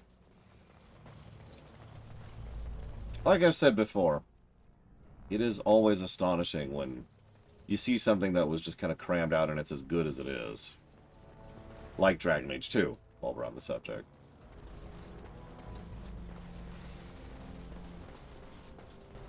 Brief thoughts on Awakening. It'll get negatives for internal continuity. I like several aspects of it, but I dislike several gameplay aspects of it. But I like several gameplay aspects of it. By the stone, it's Trian. It must have been a Darkspawn attack. This doesn't look like Darkspawn. No bites, no scratches, no mutilation. Balin outplayed me. Your brother? Someone's coming.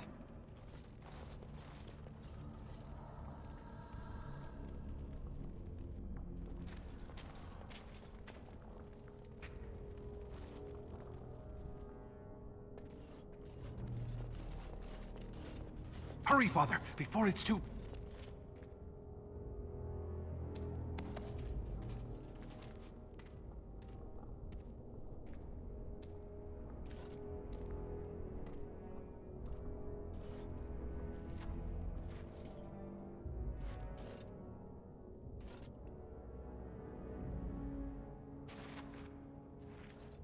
By all the ancestors, what has happened here? It seems we weren't fast enough. Balin was right.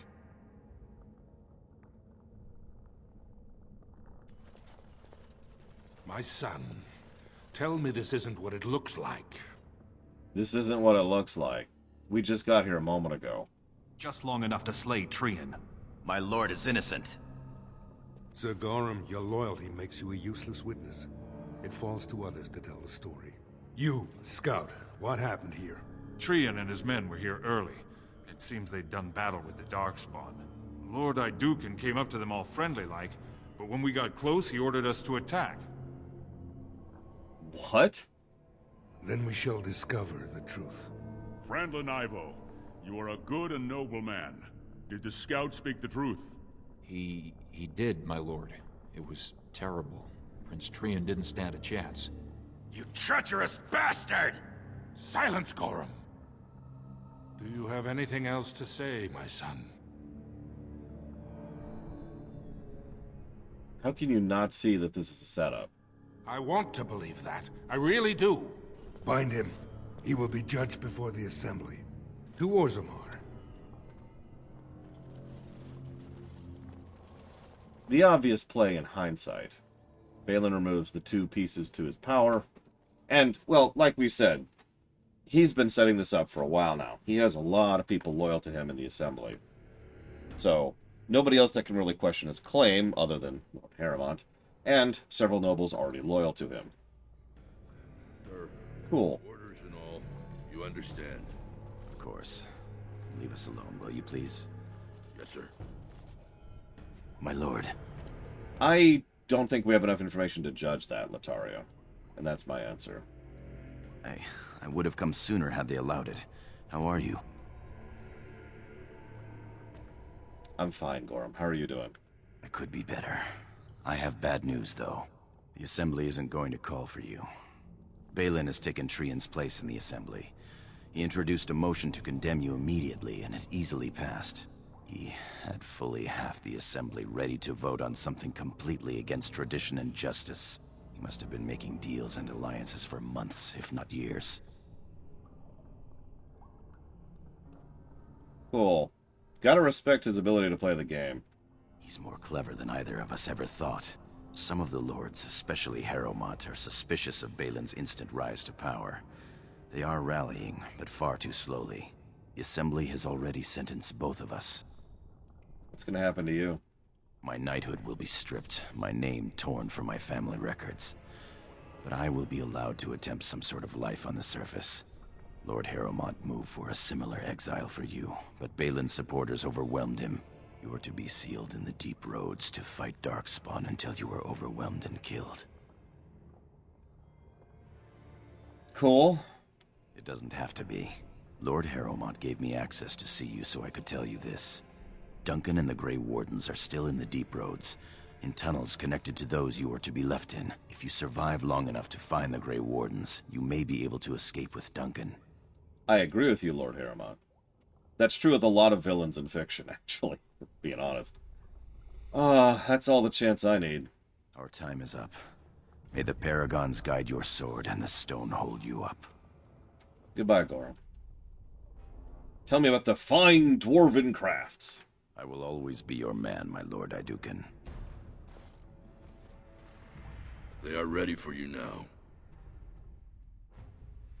Here is the prisoner, Lord Harrowmont. Having been found guilty of fratricide by the Assembly of Orzammar, you are hereby sentenced to exile and death. Your name is from this point forward stripped from the records. You are no longer a person, nor a memory. You are to be cast into the deep roads with only sword and shield. Dare to redeem your life by fighting the enemies of Orzammar until your death. Do you have anything to say before the sentence is carried out? As a quick aside, it is interesting that they choose exile rather than execution. Because they totally could execute. As we've mentioned before, they have no problem killing people. But the fact that they bother with this either says something about the pragmatism involved or, well, you know, the everyday life that they lead. Balin will destroy you as he did me. I understand your anger. You should have been allowed to defend yourself. Had I the power to stop this, I would have. Look me in the eye and tell me you didn't do this. For your father's sake. I didn't kill Treant. I believe you. That means Balin planned this from the start. Believe me, I will spend the rest of my days making sure Balin does not profit by his deeds. Your father asked me to give these to you. This sword and shield are of fine dwarven make. Strike a blow at our enemies. Tell my father I'm innocent. I will. Open the doors and let the condemned walk through. May the stone accept you when you fall.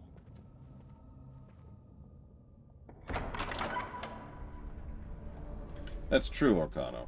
Although dead works just as well.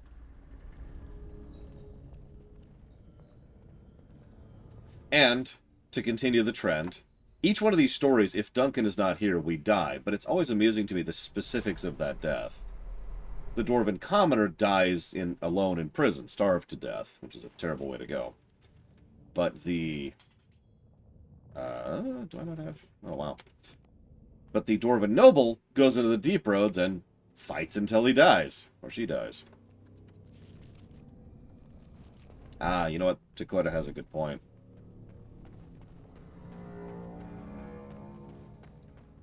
Because, yeah, exiles lose name and, of course, all legal status.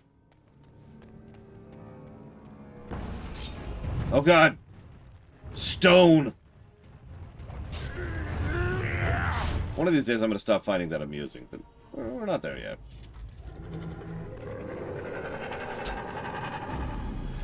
I shall do it. We fight for honor! For the fools, eh?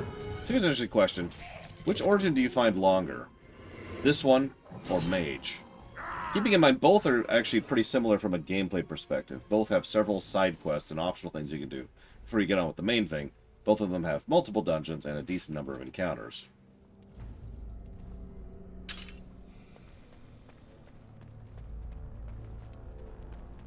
I'm not sure myself. Of course, we also got lost in this one, so that's part of the problem.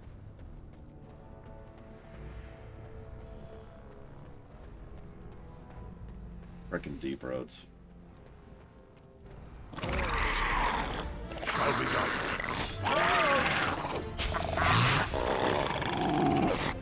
Very well. I agree this one feels longer, but I'm not sure which one is longer. And we're gonna do Mage in like 5 minutes here, so...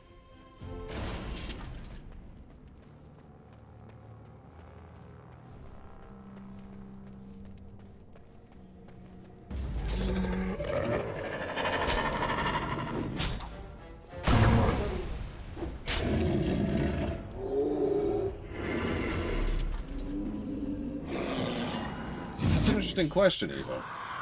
Don't be a fool. So I just demonstrated something that some people like and some people don't. So this game has interrupting, interrupting, blah, blah, blah, blah. I can't think of what it's called. Interruptibility.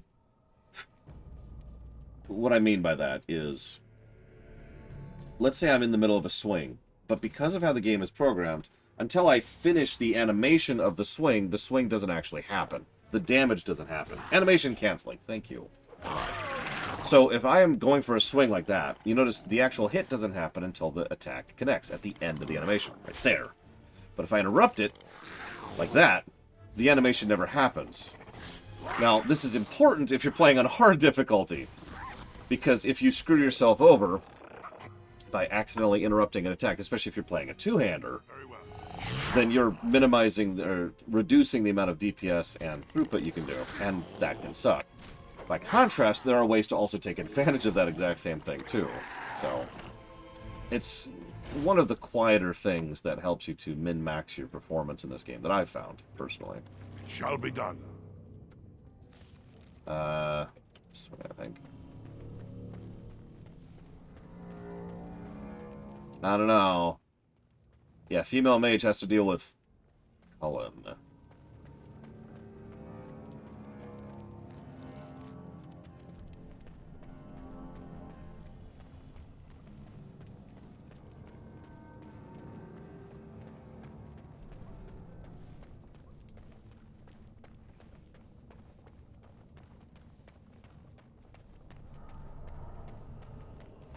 By the Maker, it's a dwarf. Lord Idukan, what are you doing here alone? Where are your troops? It's good to see you again, Duncan. And you as well. Although I'm still filled with questions, such as why are you here in these tunnels alone? May I ask what happened? I've been exiled. Exiled? To these tunnels of death? What crime could be so terrible? I do not think matters of dwarven honor are any business of ours. You need not answer, friend. I know it's a minor thing, but I love that little hesitant before it says honor. Dwarven honor. Someone asked earlier if these people have fake honor and real honor like the Klingons, and to that I say no, because that would require there to be real honor as well. I don't think the dwarves have any real honor. Just the fake kind. Lord Trian? No, Bellin. Trian is dead.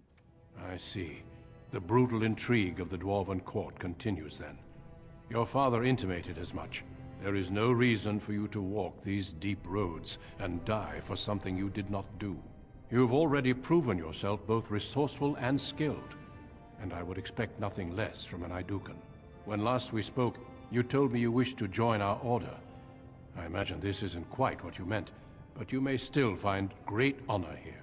As leader of the Grey Wardens in Ferelden, I would like to formally invite you to join our order. Why are you painting spoons, Gigapudding? By the way, notice that unlike several of the origins, all of the options here are yes, just various flavors of yes. Which makes sense. All of the others at least had a reason to deny it, but here we have lost everything. Legally as well as, more literally. So, yeah, of course we're gonna say yes. Then welcome. We leave immediately for Ostagar to join with the human forces facing the Darkspawn hordes led by King Kaelan. Stay close. There are still Darkspawn around every corner. And yeah, once again, railroading. But of course it is. Every game is railroading. Blah, blah, blah, blah, blah, blah, blah. To be so formal, Duncan. It's good to see one of the honorable... Sounds like there's a story. that end, we should proceed.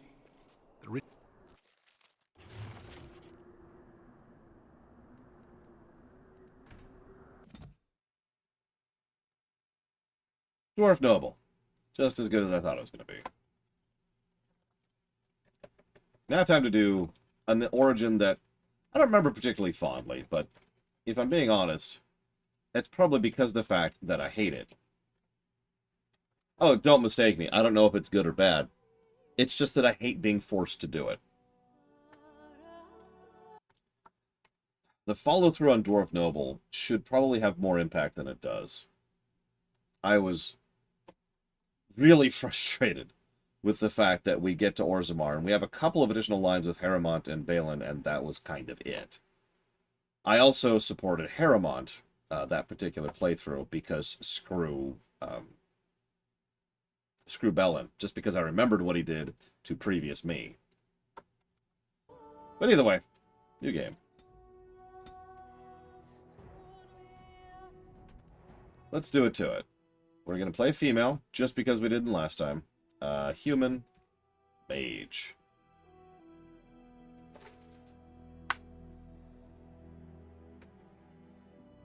Greetings. So since we're actually going to be, playing this character, we'll poke at the character creation for the first time. Because we've done all the origins. So let's go ahead and update the HUD a little bit. Here. Down to here. Up to here. And down to here. That's relatively up to date.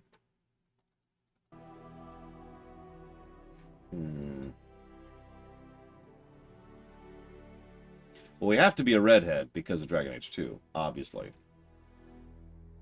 I'll be honest, I'm not a huge fan of the character creator in this. I'd say it's 1 positive worthy, just off the top of my head, and I'm kind of willing to stand by that. I've seen better.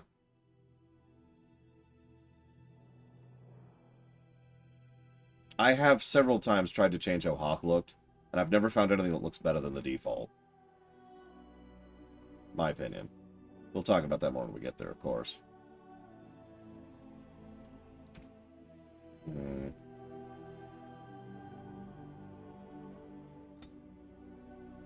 Can't see that eye color, really.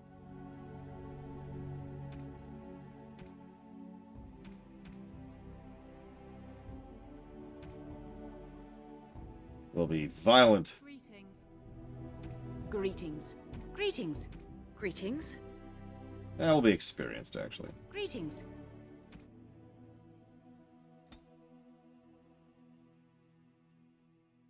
Perfect. Can you even see that? Damn.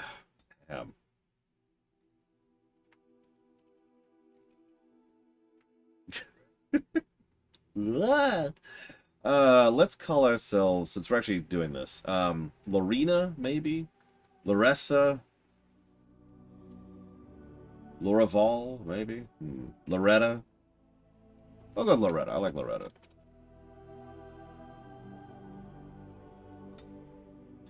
So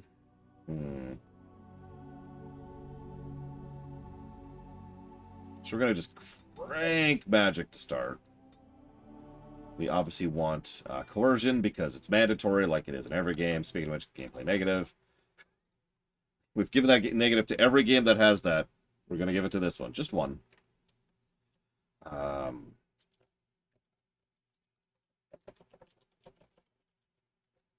That's true. It's not mandatory in DOS 2, but I don't think we had that issue in DOS 2. Which I guess is just me repeating myself. We didn't give it in DOS 2 because it wasn't mandatory in DOS 2. That's what I was trying to say. Because, yeah, it has nothing to do with your combat ability. No, Latario. Not at all. No. No, no, no, no, no, no, no, no, no. I would rather gouge my eyes out with rusty nails than play that game on a console. Done, Jordan. Okay, here's my review. It exists.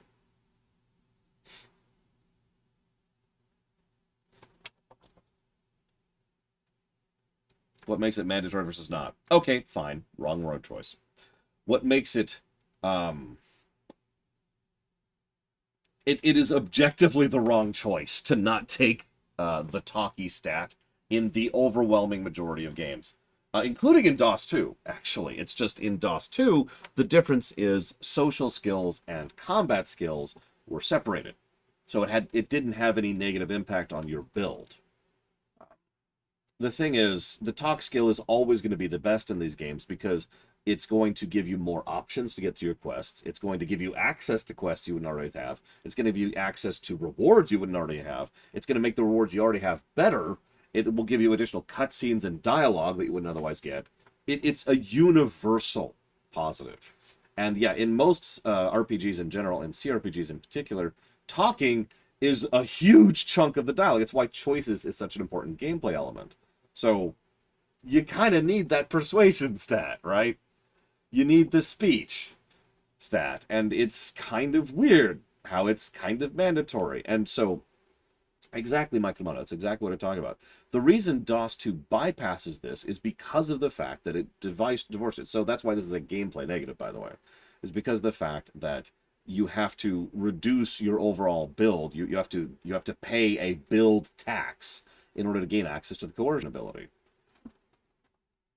That's it. That's all. And it's astonishing to me that so few RPGs have come up with a solution to this problem. But anyways.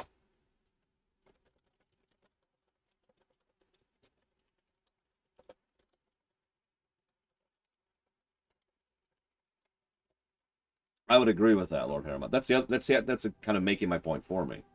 Virtually every skill here, except for trap making, has some use, especially combat training and improved combat tactics, my personal favorites. But stealing has several bits of use, especially when you get up to here. Survival actually has several uses throughout the game. Herbalism is weirdly useful. Poison making can be very useful, especially in higher difficulties. So you have to lean into coercion. Now, having said that, it is only one negative, I think, in this particular game's case because of the fact that like, the way this would be worse is if this point we're putting into coercion was on this table right here. If you had to spend one of your ability points on getting coercion, that would be worse. Instead, it is merely one negative.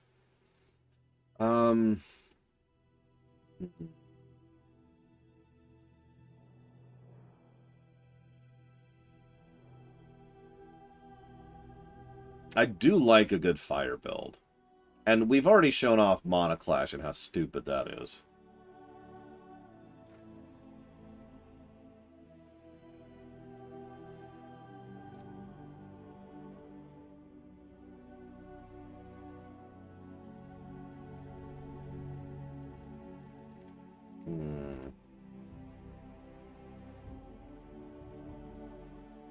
I'm actually torn. I haven't really thought this out as much as I probably should have. Yet Mana Clash is overwhelmingly broken. We did that last time, Meat Fist. It's okay. We're gonna get ourselves killed, probably. We're gonna romance Alistair, and then we're gonna choose, well, something towards the end.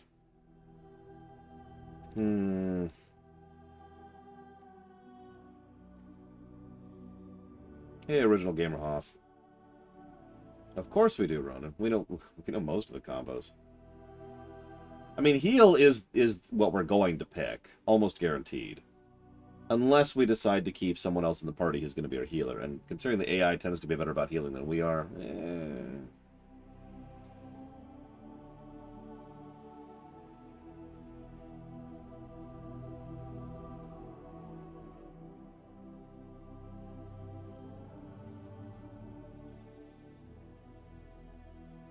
I'm not sure, Ganos.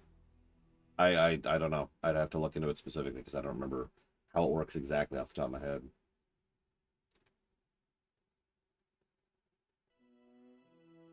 Do I think the circle tower is a good answer? The mage question is one hell of a question in this setting, and it's one that has no good answer.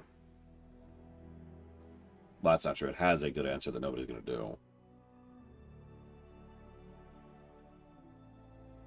Yeah, there's no respec. We don't have respecking, which is why I'm thinking about this so much. There is a mod that gives a thing that just instantly respects you, which is a really nice mod. Speaking of which, we should probably mention that it is possible to build yourself into a corner in this game because of the lack of respec. It's not terrible. I've seen worse, but it probably deserves a negative. So I should probably write that down.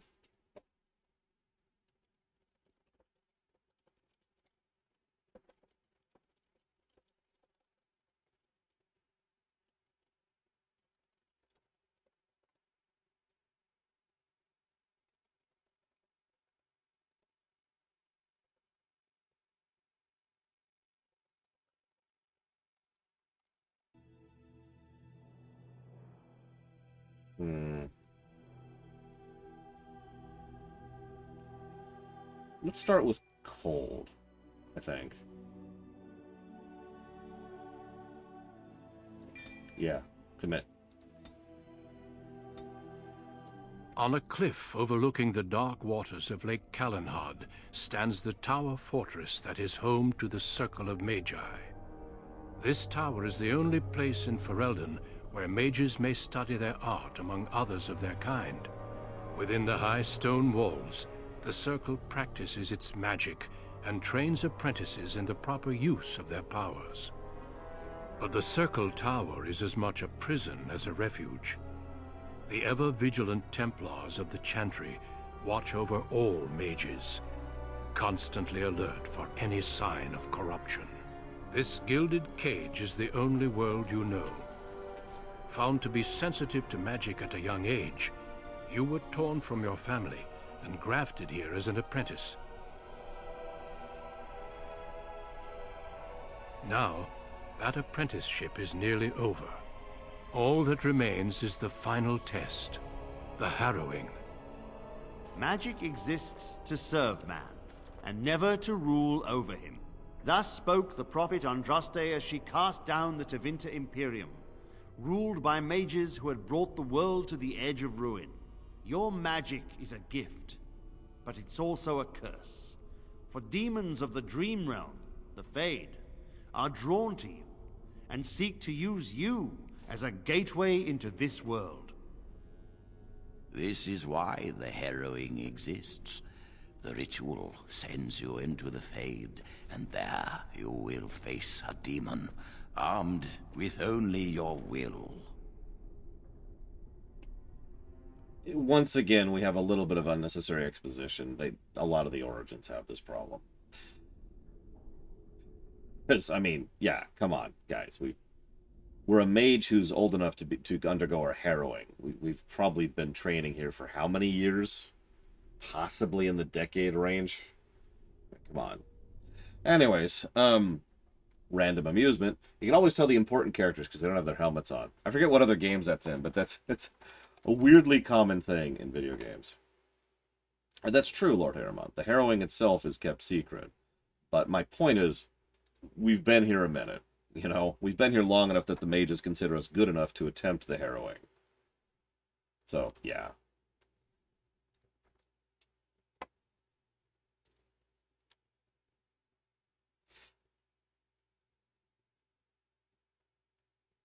Oh yeah, let's get this out of the way.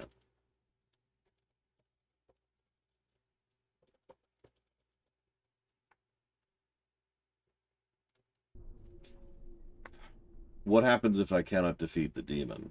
It will turn you into an abomination, and the Templars will be forced to slay you. This is Lyrium, the very essence of magic, and your gateway into the Fade. The harrowing is a secret out of necessity, child. Every mage must go through this trial by fire. As we succeeded, so shall you. Keep your wits about you. And remember, the Fade is a realm of dreams. The spirits may rule it, but your own will is real. The apprentice must go through this test alone, First Enchanter. You are ready. I hate that song. I hate that song so much. It's my least favorite song in the entire game.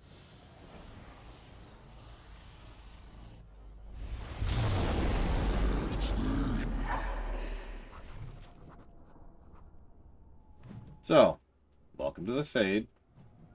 First thing we do whenever we hit the Fade. There it is. Off in the distance over there. Of course, Evo. But let's wait for just a little bit. You know what? I'll give you that, Lord Harriman. I'll put a question mark by that. But I'll also change my wording on this.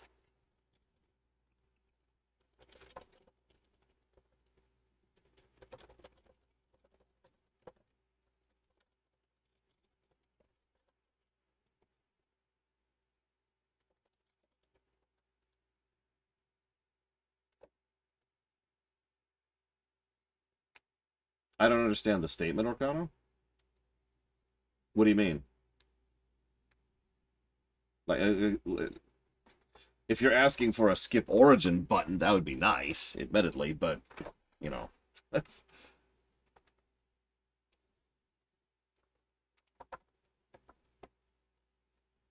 We already can skip cutscenes.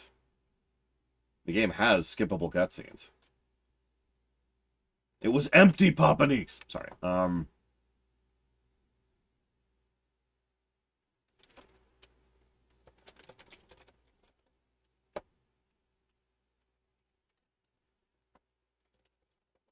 Yeah, if you want to skip gameplay, that's what mobile games are for. Or Final Fantasy 12. I'm joking. I'm joking.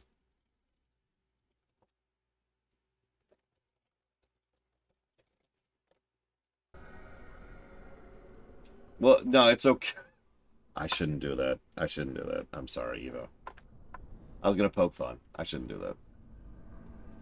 Alright, so we've got Arcane Bolt, Winter's Grasp, and Frost Weapons. We're going to do this over here.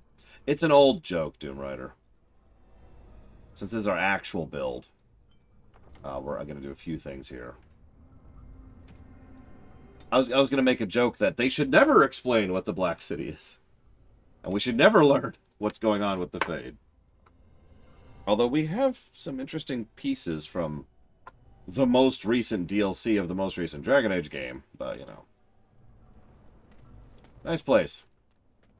Hello. Just will do Gate 37V. What's going on?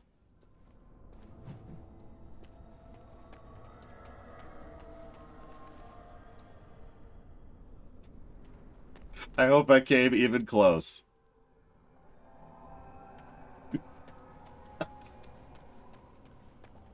Oh man, that's who knows? Who knows? To equip new items, you'll need to open the inventory screen. To do so now by clicking on the highlighted icon or pressing E.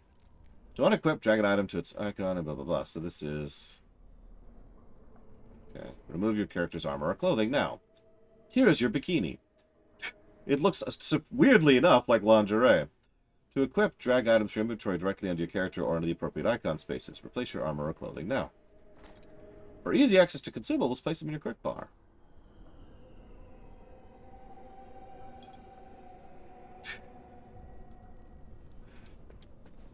I've turned on the tutorial because I can't even remember the last time I had it on, and I'm curious how bad, good, or in between it is.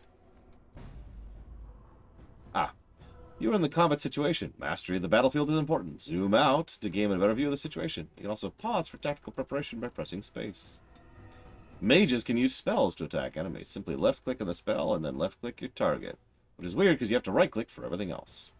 If you run out of mana, you cannot cast any more spells. On it. Let's get started. You can also simply have something targeted and cast like I just did. You'll also notice that out-of-combat regen is a thing. I haven't been pointing it out, but it's one of the better aspects of the game, in my opinion. I know that sounds strange, but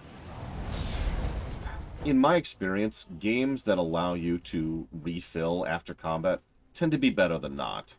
Yeah, it's not instantaneous regen, but it is a regen, and it does two big things, gameplay-wise. First of all, it reduces downtime. How many games have can you think of where you have to be just like, ugh, and you have to go rest, or go to the camp, or pop a potion, or hit some spells, or whatever, just to recover, right? Now, that can be a good thing if you're designing an encounter as in an entire dungeon. But you can see why that does bring down, the overall... It increases the time spent just in recovery. Which leads me to benefit number 2. It allows you to design encounters as if you know that your party is always going to be at their maximum potential. Because they are, or at least they can be. It also gives you an option to then play with encounter design. Because if you have an encounter which then drags on by deliberately triggering another encounter before regen can kick in, which this game does, by the way, now you can use that as a magnifying effect in order to emphasize certain specific encounters. I'm not saying it's a universally good thing. I'm just saying I do think it is a positive. I do think it's something that needs to be jotted down as a potential positive. So we'll put that under... I don't know, we'll put it under something, but out of combat regen question mark.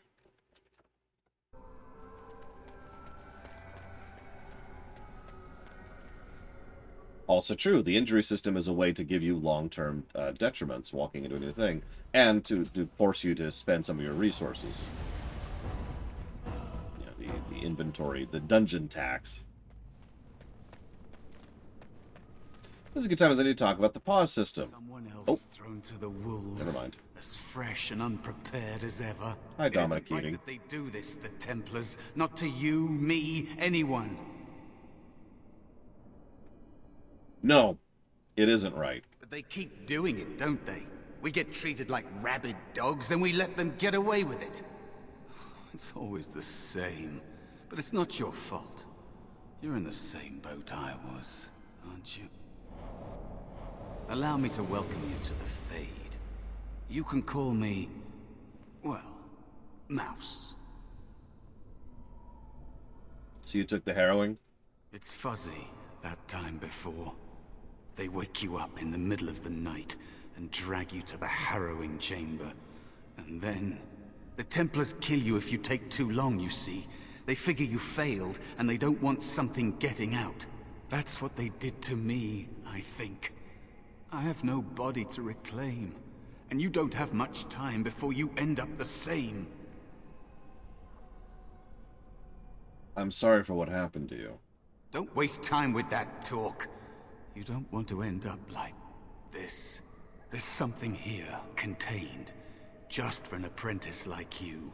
You have to face the creature, a demon, and resist it. If you can. That's your way out. Or your opponents, if the Templars wouldn't kill you. A test for you. A tease for the creatures of the Fade. Why is this test so feared? You would be a fool to just attack everything you see. What you face is powerful, cunning. There are others here. Other spirits. They will tell you more. Maybe help. If you can believe anything you see. I'll follow, if that's all right. My chance was long ago. But you may have a way out. A dangerous spirit is not far. Don't go near it unless you're ready to fight. We already have original Gamerhoff. We are now on our final origin, the one we're going to be doing the rest of the game with. Plot helpers are markers. Yeah, okay. So yes would be the answer to your question.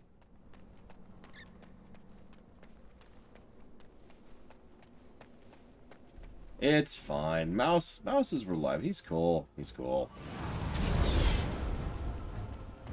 And yes, it bears repeating that there is someone who has a sword quite literally at our throat right now.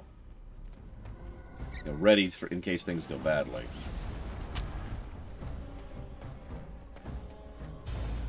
Another spirit this way. It never seemed equal to its name to me. Another mortal thrown into the flames and left to burn, I see. Your mages have devised a cowardly test. Better you were pitted against each other to prove your mettle with skill, and to be sent unarmed against a demon. You know why I'm here? You are not the first sent here for such testing, nor shall you be the last, I suspect. That you remain means you have not yet defeated your hunter. I wish you a glorious battle to come. Did you create all those weapons? They are brought into being by my will. I understand that in your world, mages are the only ones who can will things into being. Those mortals who cannot must lead such hollow, empty lives. No, it's okay. I got a replicator. Would one of those weapons affect the demon? Without a doubt. In this realm, everything that exists is the expression of a thought. Do you think these blades be steel? The staves be wood? Do you believe they draw blood? A weapon is a single need for battle, and my will makes that need reality.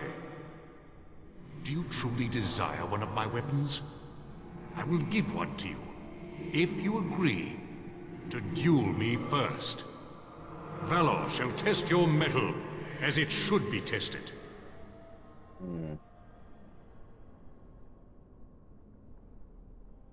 It would seem you would prefer to kill me yourself. How dare you accuse me? I am no demon preying upon helpless mortals to steal their essence. I am a being of honor and valor. I am a warrior. We should probably mention that there may... Well, the distinction between spirits and demons is less distinct than it probably should be. And let's just leave it at that. Prove it. Help me fight the demon. You are insolent. But your will is unquestionably strong. Very well, mortal. You prove to me that you possess the strength to resist this demon. Go. Prove your worth as you must. I am confident you will succeed. I would also say, and this is purely personal interpretation, that demons and spirits are not people. That is to say, they do not have true sentience and sapience. They feel a lot more like the traditional concept of ghosts. Echoes of specific emotions taken to an extreme. Not quite rational, still possessing intelligence, but mostly fixated on one thing. Yeah, no kidding, Lord Vermont. Is there a droid effect with them? Let's save that discussion for later, because we're gonna see some other spirits and demons who have had more effect over time. Oh yeah, by the way, I want to show off something real quick. So this is what the Fate is supposed to look like. This is headache-inducing to me, and I don't mean that like in some kind of vague general thing. I mean, this actually literally gives me a headache. You can see the blur at the edges there. Now, that's a good question, Gamerkoff. Ask me again when I finish reviewing the game, and I'll tell you. But yeah, this can go directly to hell. So we're going to go ahead and get rid of that. Thank God that's an option. Here's the deal. I think that deserves a negative, and I want to explain why. The fact that it's an option, that's great. That's why it's only one negative. How many of you knew that option got rid of that effect without someone telling you? You will notice I am not raising my hand on this. I had to Google that. In fact, the first thing I did was I used a mod, not to skip the Fate, but to get rid of that effect. It was then later that someone told me, hey, by the way, that effect is just a toggle right in the game that you can just turn off. Because the specific toggle, and we'll go ahead and look it over right here, it's called Frame Buffer Effects. Enables special effects that require the frame buffer. Disabling this can improve frame rate.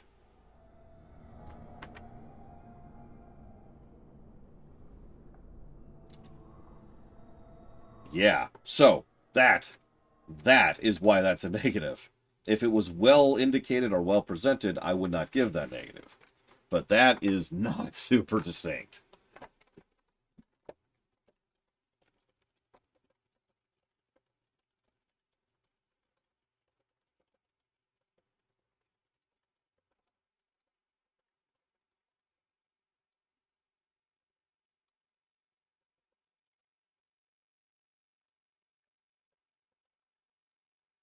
Anyways, some wildlife. I thought everything was out to get out. As you wish. You're mine! It's either you or me, and it isn't going to be me. Be cautious. There is another spirit here. Not the one hunting you, but Hello. I agree with you, Evo. And not just because of the fact that I've gotten used to it over the years. I can see why. That's true, Caspian. We'll actually probably turn it back on when we get out, and you'll be like, oh, the game looks so much more normal now.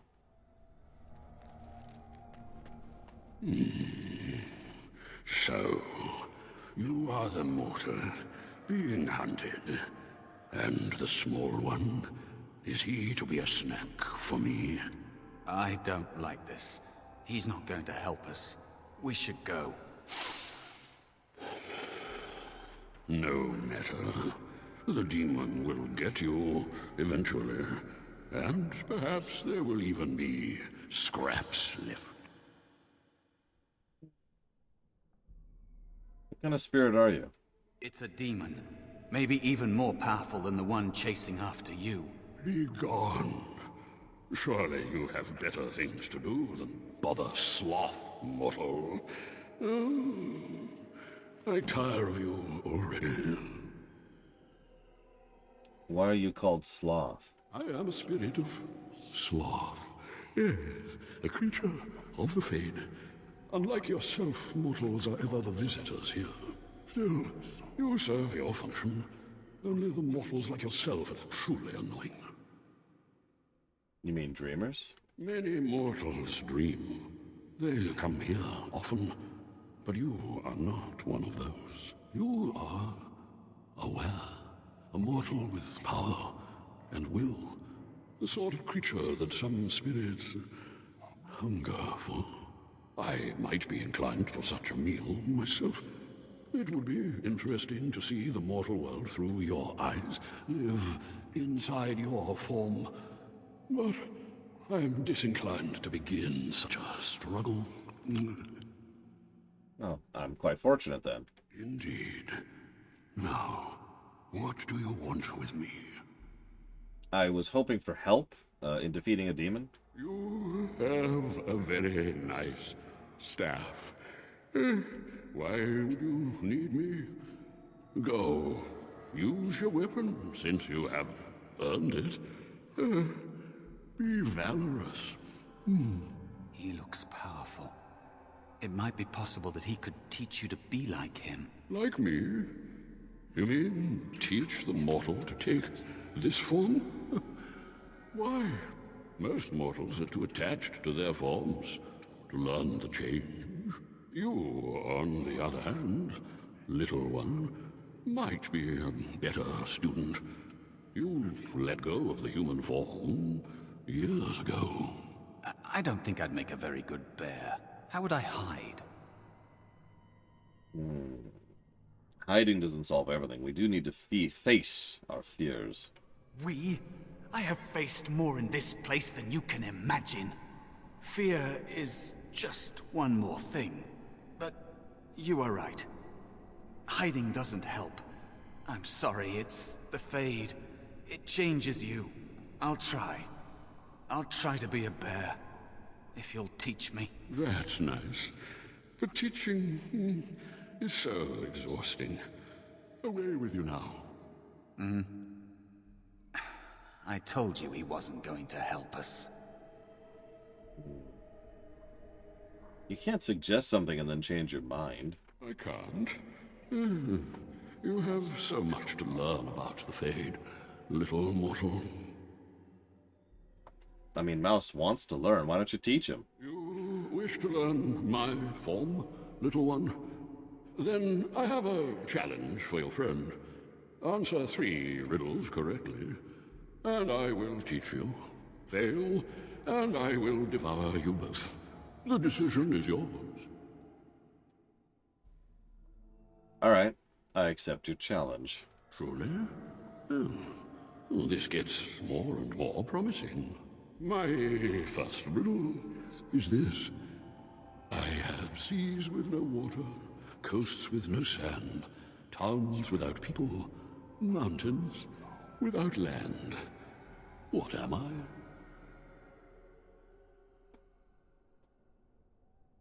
A map.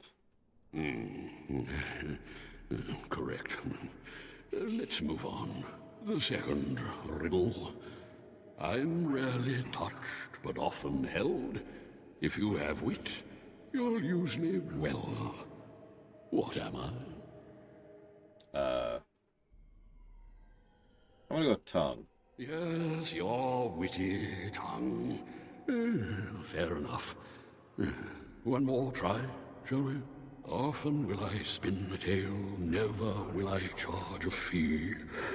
I'll amuse you an entire eve, but alas, you won't remember me. What am I? An annoying Riddler. You are correct. Rather apropos here in Fade, no? But you've won my challenge and proven yourself an amusing distraction.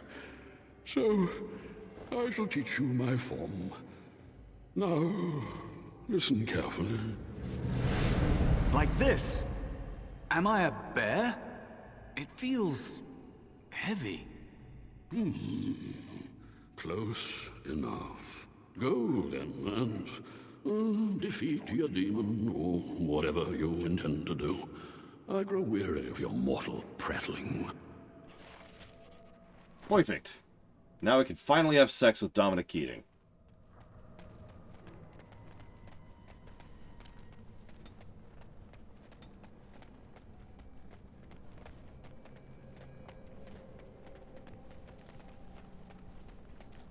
Critters.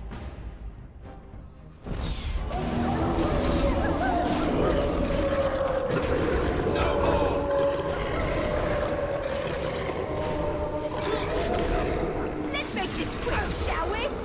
Excellent!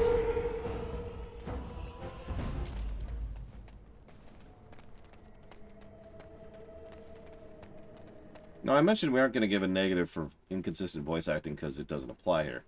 We'll have to debate if we give a negative for Barks, because that is its own separate thing.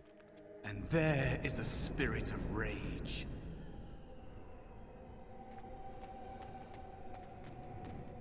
And so it comes to me at last. Soon I shall see the land of the living with your eyes, creature. You shall be mine, body and soul. You realize if I lose, the Templars will still cut you down. They are welcome to try. So this creature is your offering, Mouse. Another plaything as per our arrangement. I'm not offering you anything. I don't have to help you anymore. Oh. And after all those wonderful meals we have shared, now suddenly the mouse has changed the rules? I'm not a mouse now, and soon I won't have to hide. I don't need to bargain with you. We shall see.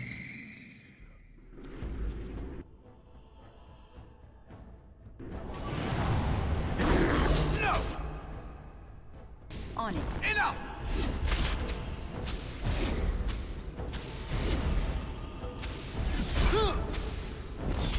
Now, quarter! As you will.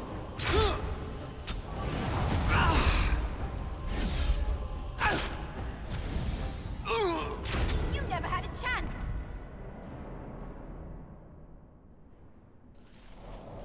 You did it! You actually did it!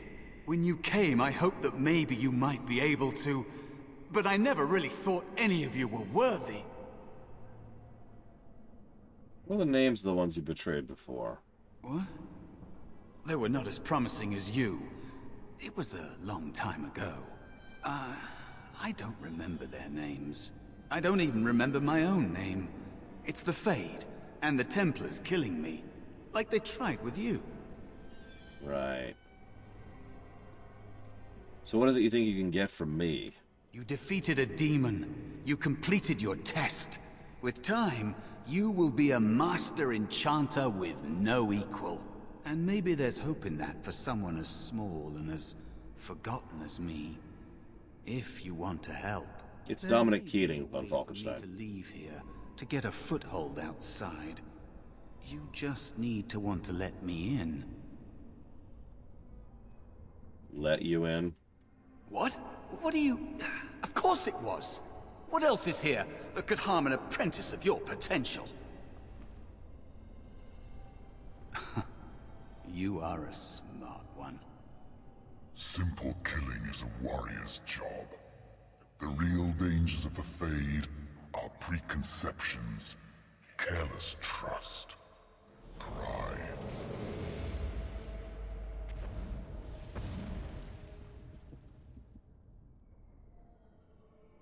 Keep your wits about you, mage. True tests never end. I like that they don't properly show off the pride demon here. Just enough. Just enough to give you a tease. So yes, please share, Evo. You all right? Say something, please. Hey, it's a party member. Oh, I'm glad you're all right. They carried you in this morning. I didn't even realize you'd been gone all night. I've heard about apprentices who never come back from harrowings. Is it really that dangerous? What was it like?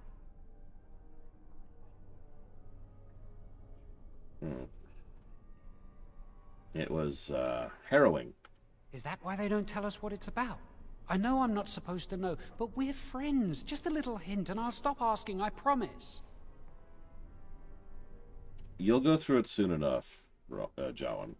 And now you get to move to the nice mage's quarters upstairs. I'm stuck here and I don't know when they'll call me for my harrowing. I mean, they'll probably summon you when you're ready. I've been here longer than you have. Sometimes I think they just don't want to test me. What are you talking about?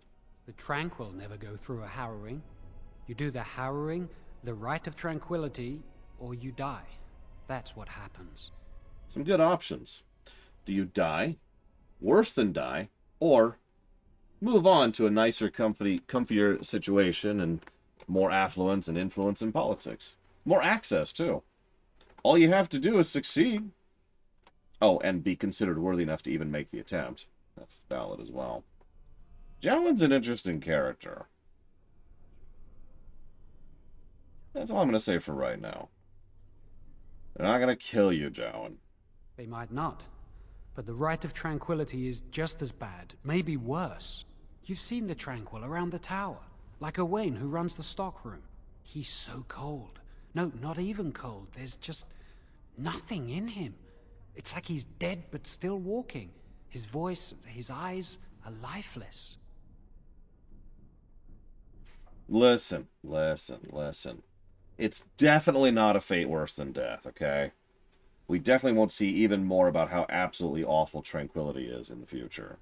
I shouldn't waste your time with this. I was supposed to tell you to see Irving as soon as you woke up. Alright, I'll go talk to him.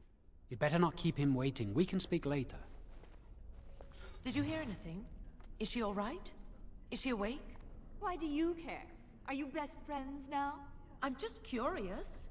That Templar, Cullen, said it was the quickest, cleanest harrowing he'd ever seen. He says she's very talented and very brave. Well, he would, wouldn't he? I just know I'll be terrified when my time comes. Like Wendell was. He'd throw up every day for the next week just thinking about it. Interesting theory, by the way, Evo. Oh, definitely DOS 2, Colgrim. For reasons I will not spoil here, but...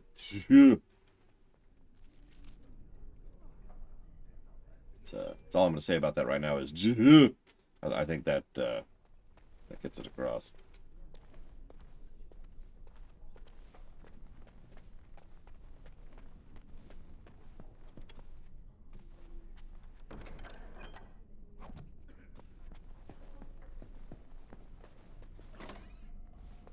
Man, I sure could go for some music right about now.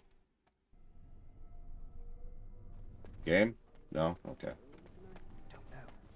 Gregor hasn't said anything yet. And shh, we're on duty. Yeah, there's no one here. Someone's always watching. I swear it's like the walls have eyes. Shh.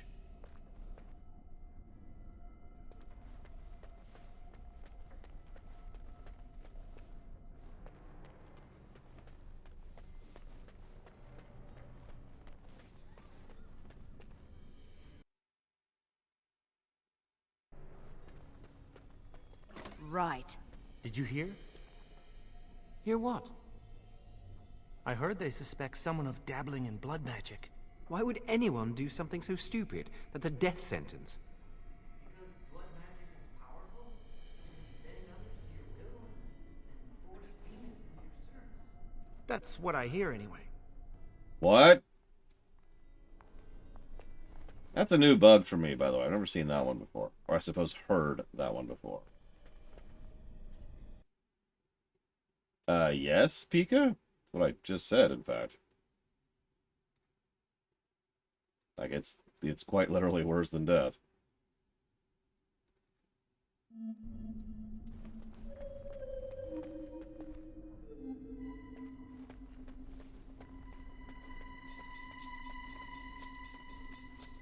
This should be easy enough.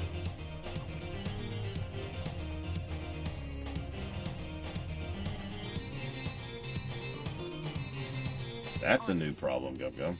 Never heard that one before. Must control the fire with your will. Keep the flames steady. We don't want it sputtering and leaping about.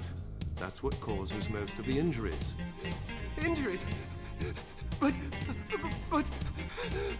Steady. It reacts to your emotions. If you panic, it will... No. Breathe. You know, in my experience, flint and tinder works just as well. Maybe we should start with that.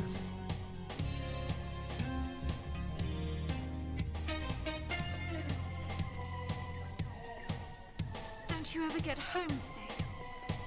No, the Hawks were never my family. Oh god, could you imagine if they forced the Templar to take drugs? And like, got them addicted as a means of control?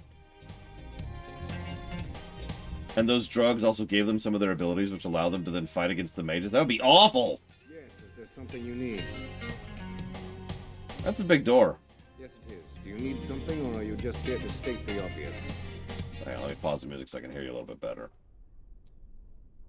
Is this the only way out of the tower? The only safe one, as far as I know. There are windows on the higher levels, but surely you don't need me to warn you of the dangers of leaping from them. It never ends well. I don't know, I might go for that. So, can I leave the tower? No, you may not. I'm surprised you ask. I would have thought you'd be used to this idea by now. Then why can't I leave? Only mages on official circle business are allowed to leave the tower, and the first enchanter has not informed us of any mages leaving the tower today. What's out there?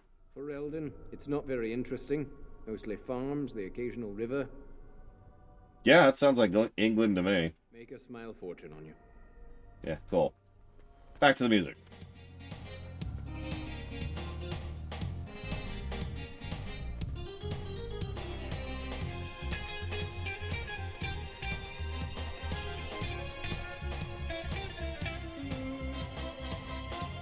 I would say this is probably one of the better mage towers. Which is sad, but I still stand by that sentence. I mean, again, compare this place to Kirkwall. Or the place I can't even think of the name of. They actually name it in this origin. The really, really horrible place. Oh, it's turbo copyrighted, Lord Airmont. Magic must serve man, and not rule over him. Very good. And what do you think that means? Can anyone tell me? Only boys can do magic. Hey! No, that's not what it means. It means that magic should be used to help people, but we can't use our magic to force people to do what we want. That's right. We should not abuse the gift the Maker has given us.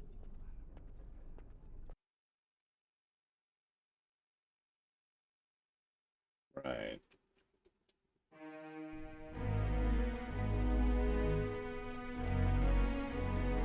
Was the harrowing scary? It must have been. Why else would they call it that? Propaganda. I hear Irving's waiting to give you your mage robes.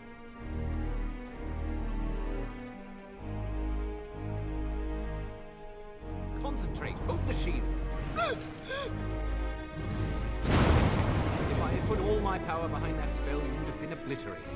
I am not your enemy. Fear is your enemy. It is a weakness that can be exploited. Should you face a demon with your will wavering so, it would consume you. Is that what you want? No?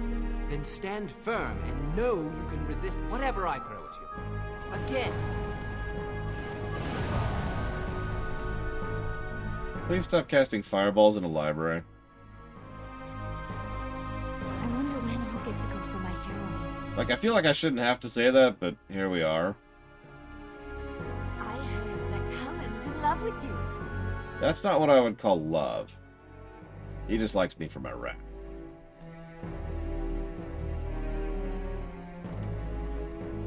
Well, it's not my fault I have a giant chest. Jowan's been acting weird all day. Have you seen him? Yeah. Weirdo. I can't wait for my heroin.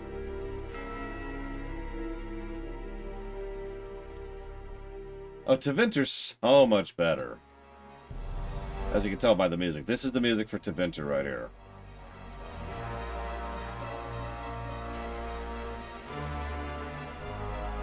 I actually don't remember where Cullen is, but I will make an effort to try and talk to him. Hey, two minuets.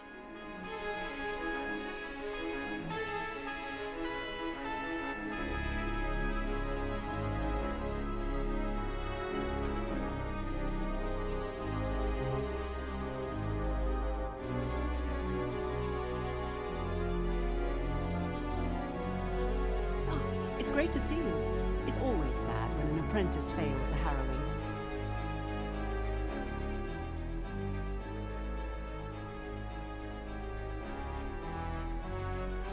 You're not going to keep the first enchanter waiting, are you?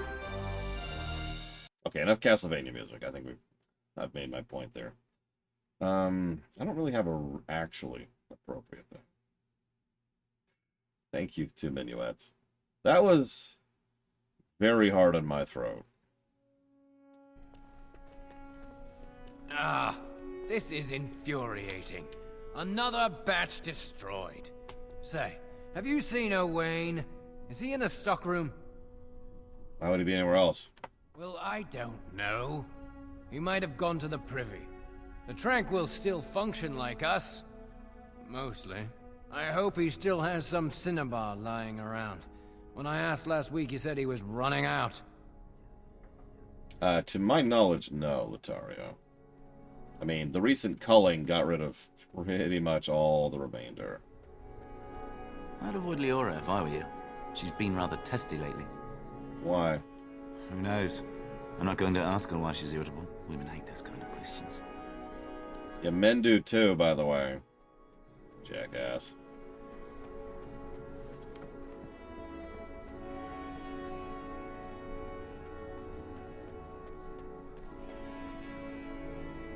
Welcome to the Circle's stockroom of magical items. My name is Owain. How may I assist you? Are you really a Tranquil? I voluntarily submitted to the rite of tranquility. I was unwilling to undergo the harrowing. I find this state agreeable. Right. Do you actually like being this way? I see the world with clarity. I remember the days when my mind was filled with inconvenient and seething emotions. Now things are simple. I hate emotions. They're just the worst. Oh god. What's the name of that stupid ritual the Vulcans can do? Does the harrowing destroy the soul? No, the harrowing doesn't do anything. The tranquility. he's look at him. He's so happy. Content. My body is similar in form to yours, possessing an equal number of limbs, appendages, and internal organs. I perform the same physical functions. My mind is capable of higher thought processes. Am I to be denied personhood because I do not feel as you do? I mean, you're just an artfully made construct. People feel things to different degrees. One individual may be more empathetic than the next. Some are quick to anger, while others are not. Yet you would not single one out and accuse him of not being a person. My capacity to feel differs from yours, but you also differ from all other beings. You are no more a person than others, and I am no less a person than you are. No, Papa Neeks. It's the one he was undergoing in the first movie. By the way, congrats, Papa Neeks, on managing the Mage Tower. I know how brutal those could be. So, you are less of a person than me. That's not racism, that's not bias, and that's not an insult. It is a statement of fact. I propose we agree to disagree. Personhood is not measurable. Therefore, we should let this rest. What was it like being disconnected from the dream and reduced from reality in such a way that it's considered to be one of the most torturous things in this setting? Which is impressive, by the way. It is difficult to describe. I would perhaps compare it to being plunged into a pool of ice-cold water. So, what happened during the Rite of Tranquility? I was ordered to never speak of it. I cannot go against the Circle's wishes. I should go. Very well. Goodbye. Now, I don't remember if this game touches on this, but the future games make it rather clear that another little caveat of being a Tranquil is you kind of have to follow orders. Like, you become, there's actually a term for that. Easily persuadable, easily susceptible. Obedient is a good word, but that's not what I was going for. Pliable, maybe? Point being, yeah. Anyways, to who? Well, the general impression is that you become susceptible or suggestible in general. There's a specific gentleman that says that in Dragon Age 2 who is doing it to women for reasons I will not recount here.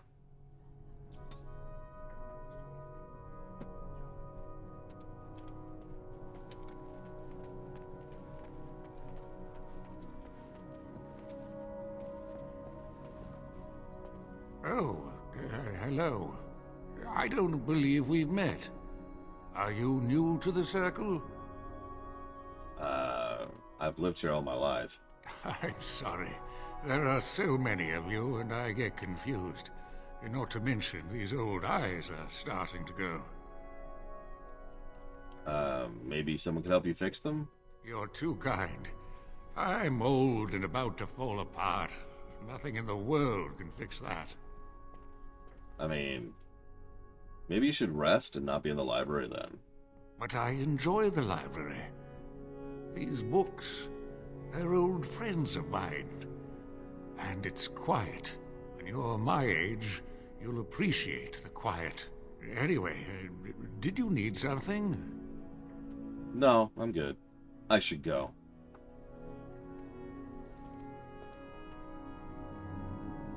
I suppose that's fair, Lord Harrowmont, but I would admit that if you gave me the choice between dying slowly and horribly or tranquility, I'd take the slow, horrible death, personally.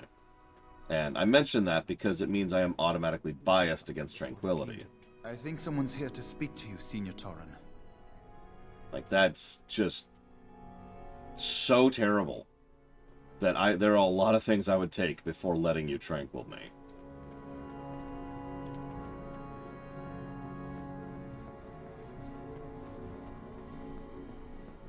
Oh, hello. Glad to see your harrowing went smoothly. Hi, Cullen. Let me change to your playlist here. Give me a second. I've got a song ready to go. I lost it. It's a weird. Yep, no, that's the one. Where is it? Why do these all have different names? It should be. There it is. Here's Cullen's voice. Thing. Why are you stuttering? What? I'm fine. I'm just glad you're all right, you know?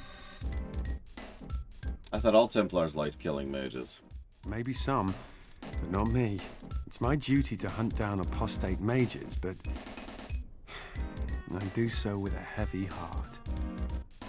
Right. Well, I shouldn't distract you from your duties. Oh, you're not distracting?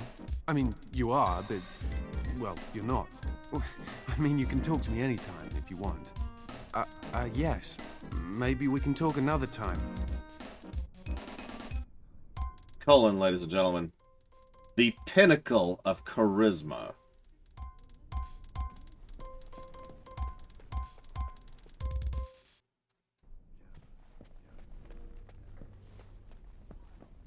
And that you could just hear the klaxon going off in the back of his brain. Girl!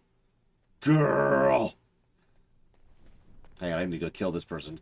There we go. Alright, I've killed him. It's okay, it's a mercy killing. All people, 100% of people would rather die than be tranquil. So, therefore, logically speaking, if we kill all tranquils, we're doing them a favor.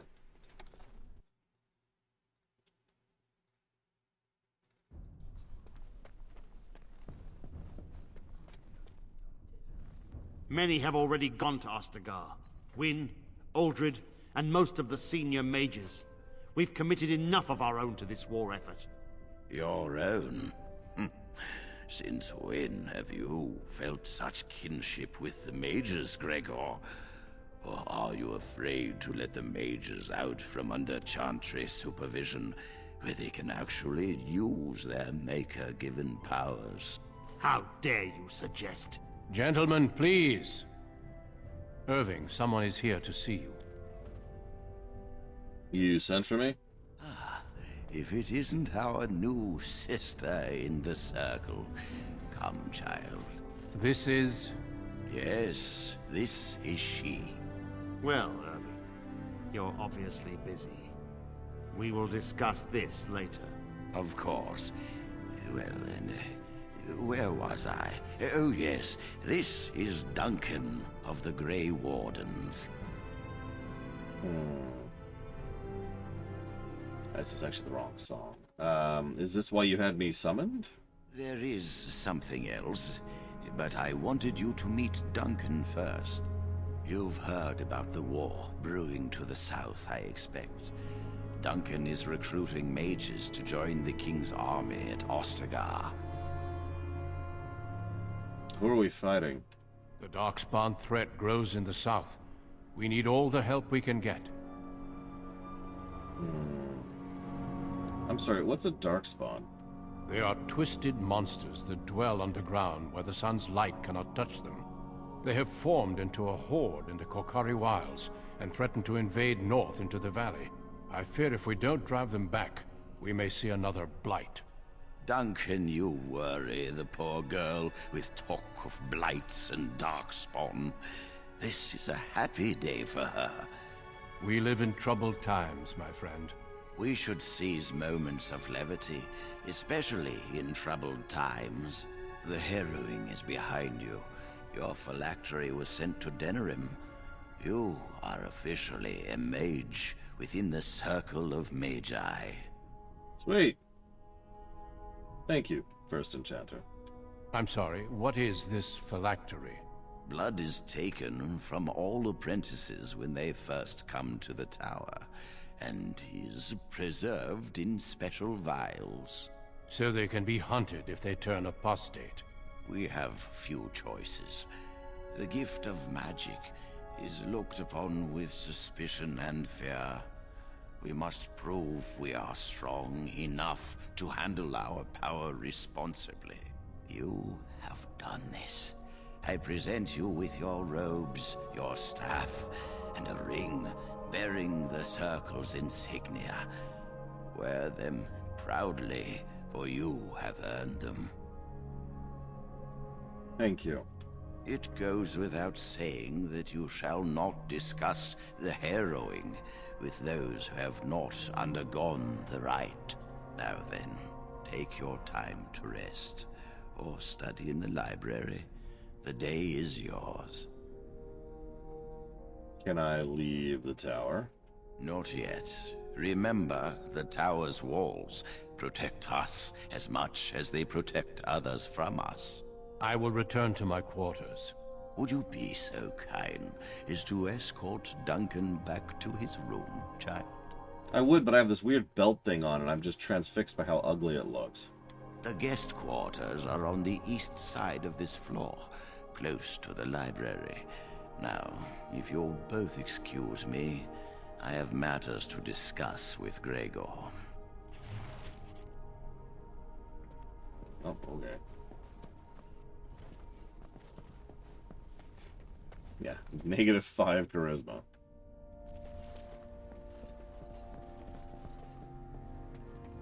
Yeah, if I had a belt that gave me more money, well...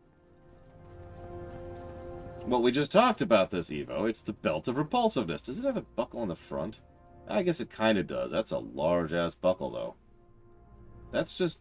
That doesn't accomplish what a belt does. That's just hanging on our hips at that point. Whatever.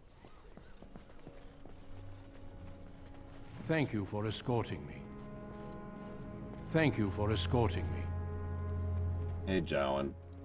I'm glad I caught up to you. Are you done talking with Irving? Yeah. I need to talk to you. Do you remember what we discussed this morning? Of course. Why are you whispering? It looks very suspicious. Shh. I just want to make sure we're not overheard. We should go somewhere else. I don't feel safe talking here. You're in a large cavernous hall with stone in all directions. Your voice is echoing for at least a floor. I've been troubled. I'll explain.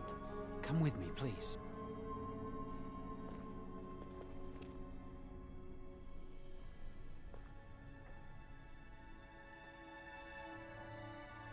We should be safe here. Alright. What's going on? A few months ago, I told you that I met a girl. This is Lily.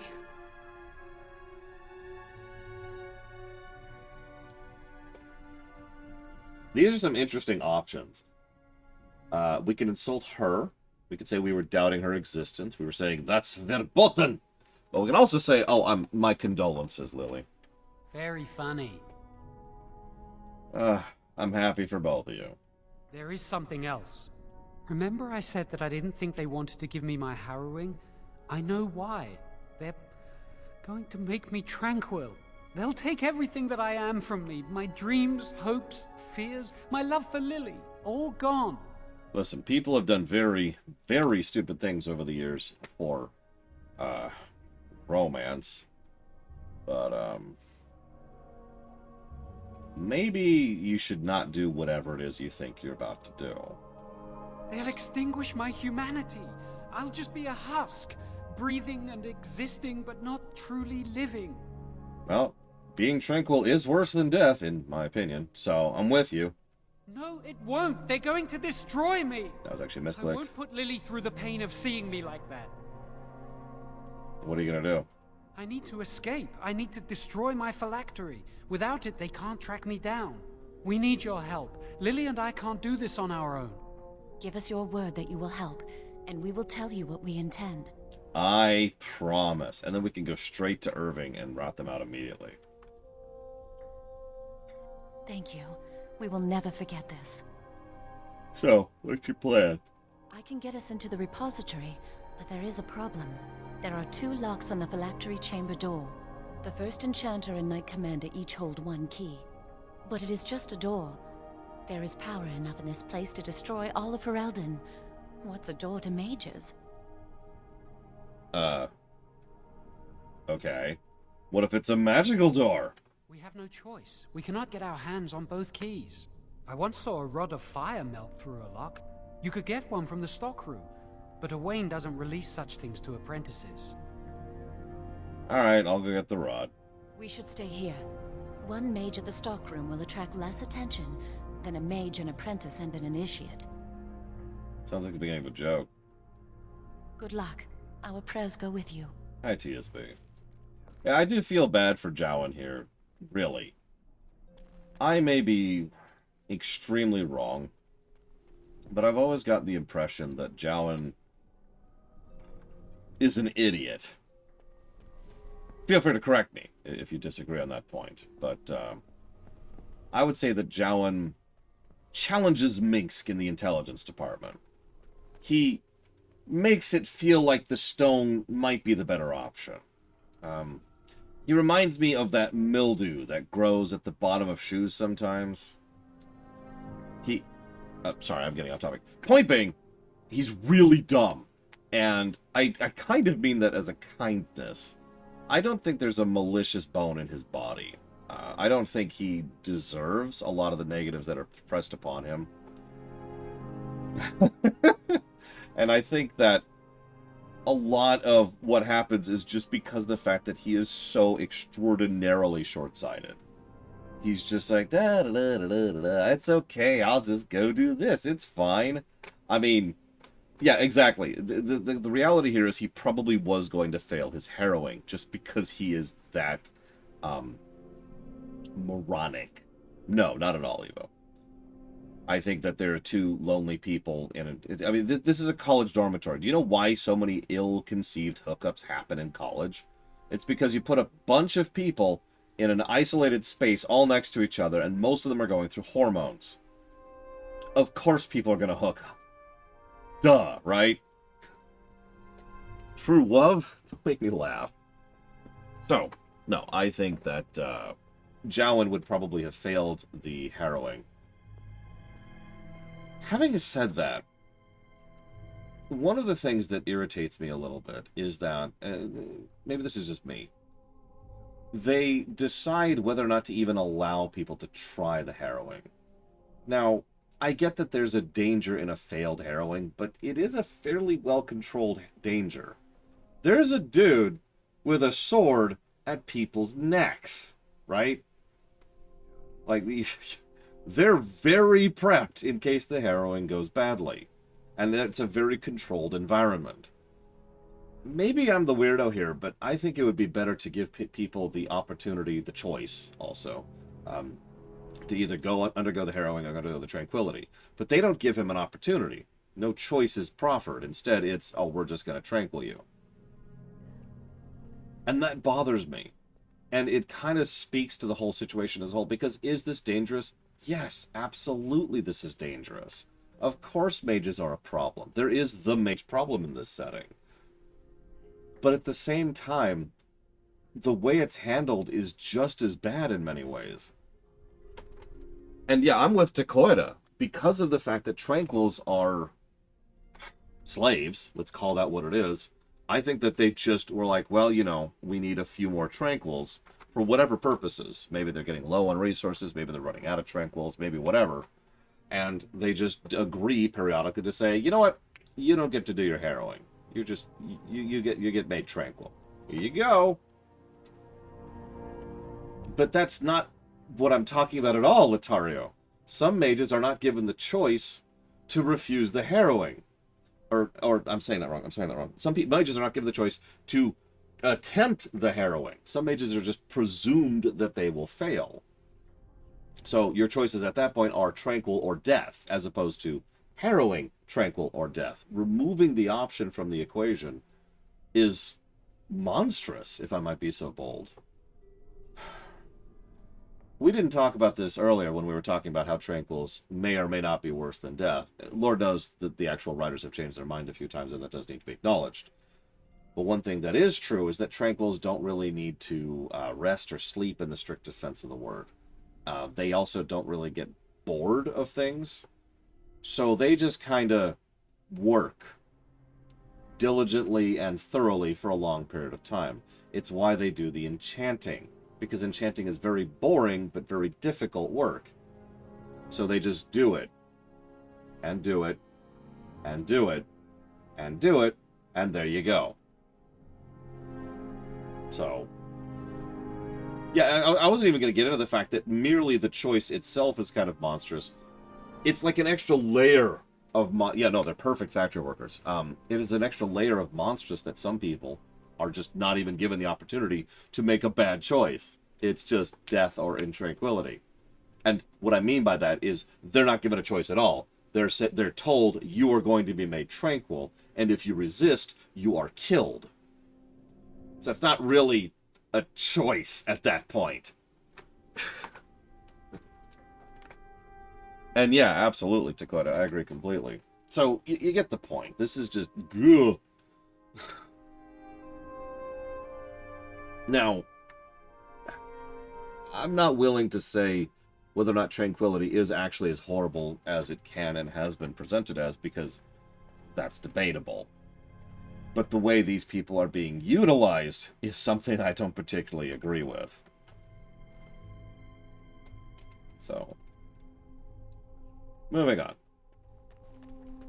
I'm just pointing out all the horribleness here. This is all plus to story territory, honestly. Let's jot down some thoughts, shall we? Well,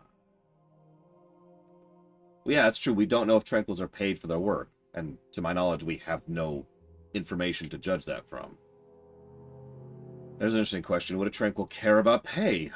Would a Tranquil just go along with what they want to do because they enjoy doing it?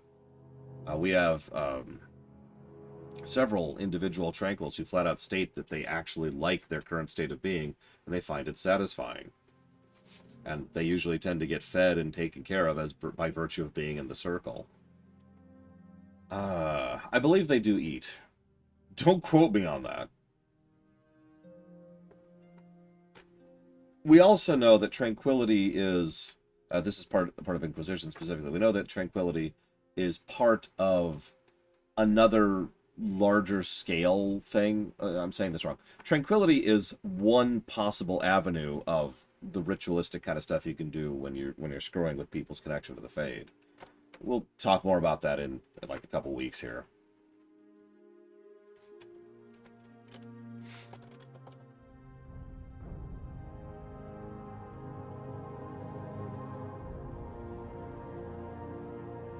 Any culture in Dragon Age which isn't irrevocably screwed up.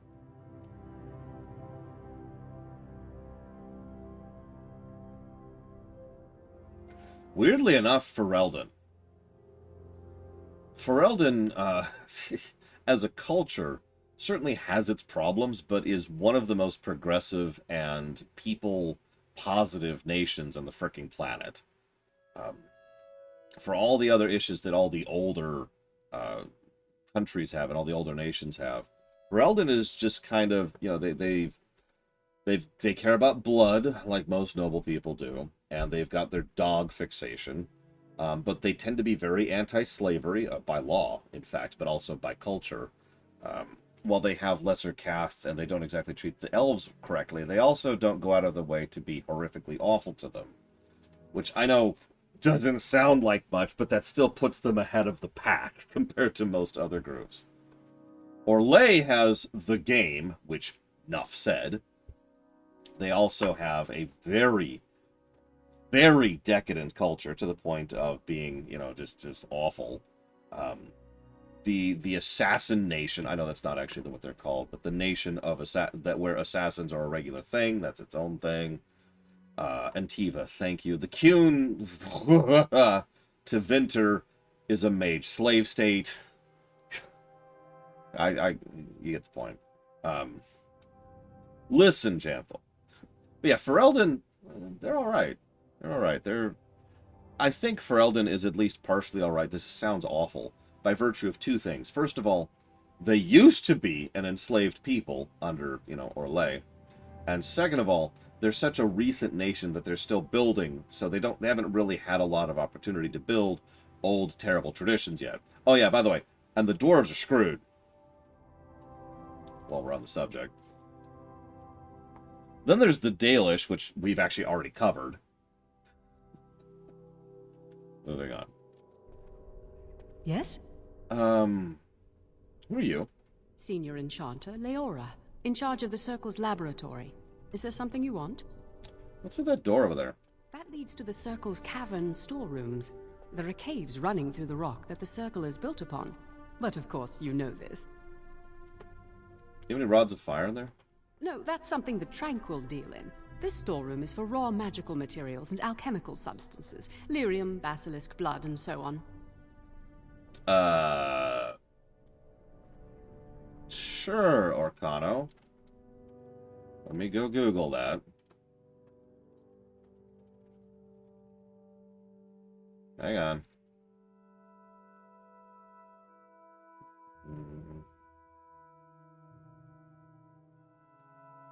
We might just be running into a definitions issue here.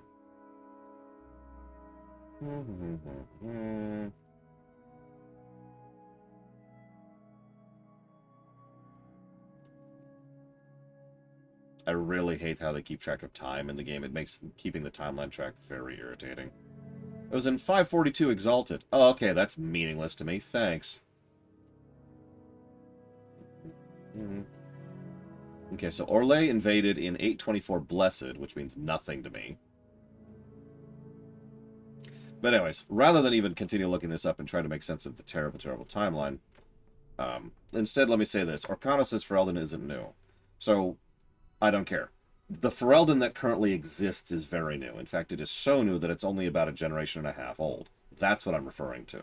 The Ferelden that currently exists that was freed after the rebellion from Orlais. That's what I'm talking about. I'm not talking about the nation of people who were settled however many bajillion years ago.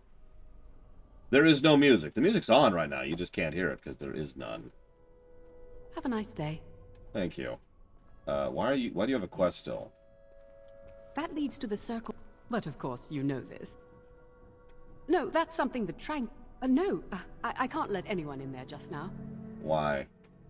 There are just things in there that I would prefer to keep safe. Are you stealing? No, of course not. I am in the midst of stock taking, checking inventory, and I can't let anyone in there in case they mess things up. Yes. Then why are you here and not in there? Because I am taking a break. I hate the musty smell of caves, and Look, I'll tell you the truth. Just keep it to yourself. There is an infestation of spiders in the caves. I don't know how they got in there, but it's probably my fault. I was promoted to senior enchanter less than a fortnight ago, and I don't want anyone to find out. They'll think I'm incompetent. Oh my god, you have living, talking rocks in there? I'll help you out. I could use some, I'm sure. I've been too busy with my new duties. I haven't been able to deal with the spiders. If you cleared them out for me, I would owe you a favor. A big one. I gotcha. Wonderful. Here's the key. Oh, and be careful in there. I'd really like to keep the damage done to the Circle's property to a minimum.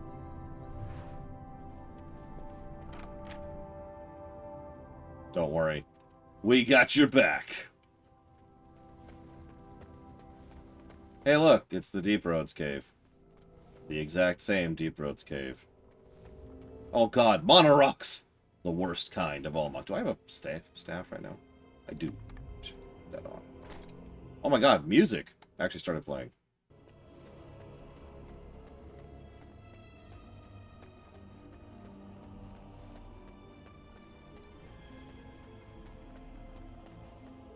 Oh no! I love it! As you wish. Yeah, I was just gonna point out, we're not on the ground floor of this tower. Oh! Because... Oh! We're...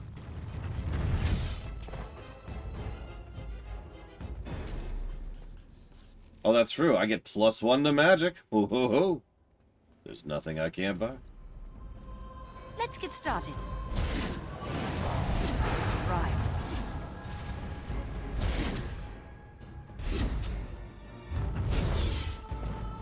I mean, the problem here is we see several long shots of the tower. It's out in the middle of an island in a giant lake. As you wish.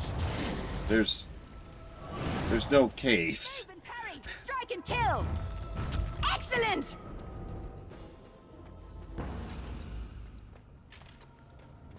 Have at you! Yeah, if this goes down, sure, and we could just hand wave that. But it is still amusing to think about this. Where are you going? Oh, I'm heading out to the cave. What? You see the...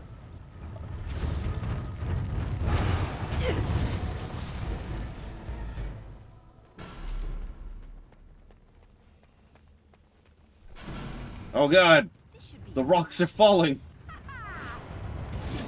No mercy! It's okay, we have cookies, Loke.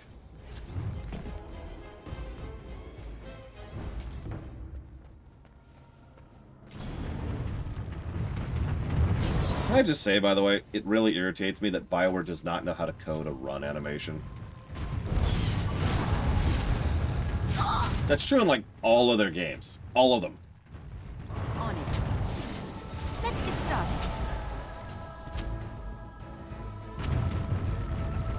I want you to watch this. Watch this. Look at this. Okay, now it's okay, but, like, when we have our weapon out, it's just... Anyways. So many rocks in this cave. God. Wrong button.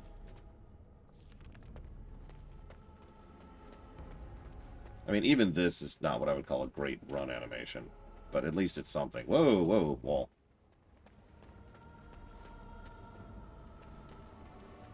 Yes, Gentle. Mage for life, yo.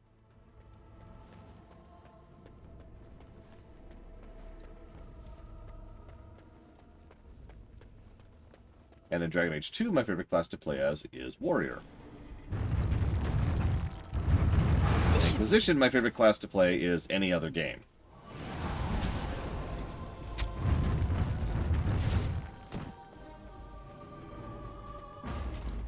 Interesting, Colgrim.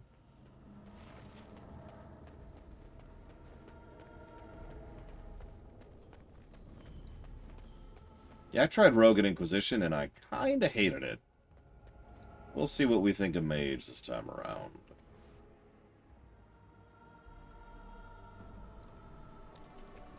You're back. Are the spiders gone? I've dealt with the rocks. Really? Oh, that's wonderful. You've saved my hide, I'm sure. And I owe you a favor, so if you need anything, I'll be here. Keeping the crawling rocks away. Exactly. I'll be here, keeping the crawlies away. Cool. So, will you buy this dust I found? It's just, I don't know.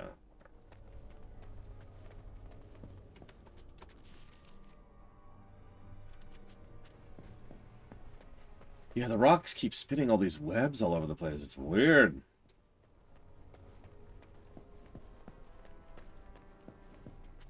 Oh yeah, that's to turn them in. I have only played dual-wield Rogue, I think, in Inquisition. Pretty sure. If we can, yes, Pika. If we can't, well, then no. Welcome to the Circle's stockroom of magical items. You're not a person! My name is Owain. Rods of fire serve many purposes. Why do you wish to acquire this particular item? Why do you need to know? It is procedure. Well, you are a very good droid, so, you know. What can they be used for? Some mages require them for their research. Others merely want to light fireplaces. Well, I want to burn you to death. To free you from the nightmarish horror of being... I'm sorry, I'll let it go. Here is the form, Request for Rod of Fire. Have it signed and dated by a senior enchanter. I will release a rod to you once I have the signed form. Cool. Thank you. On hell. Alright, wrong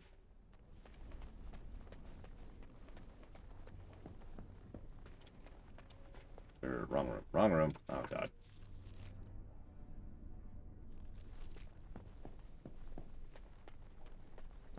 You're not alive. Not really. You're just a robot. It's good to see you again. Hey, can I get you to sign this, please? A rod of fire? Oh, sure, I could sign that. What would it hurt? Thank you. Right. There you go. How's that? Much obliged. It was a pleasure. You'll go far in the circle, I bet. Nope. But, you know.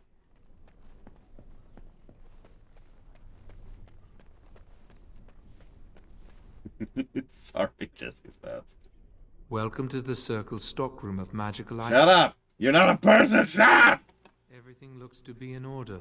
Here is the rod you requested. Dankeschön. Alright. I ain't a snitch. It barely changes anything. If you go to Irving, you just have Irving say, well, go along with it as if you never talked to me. And then you go along with it as if you never talked to him, and it doesn't change anything until you get to the end, where Irving's like, hey, no, you shouldn't, like, deal with my mage, because, you know, my mage is totally cool. And then, God, what's his name? The Templar dude, Gregor, is like, ah, no, sucks to be him, or her in this case. And then Duncan's like, wait, hold up, dudes. I got a proposition for y'all. Gregor's like, whoa, man, that's pretty rad. What do you want to do? And Irving's like, sure, tell me. Lay it out for me, my man. And Duncan's like, hear me out, bros. This is exactly how the conversation takes place. I hate waiting. It makes me nervous. Yes, Gum Gum. Morrigan, for obvious reasons. And then he becomes Shade. Obadiah Stane! And now that's a deep cut. That was quick. To the repository, then. Freedom awaits.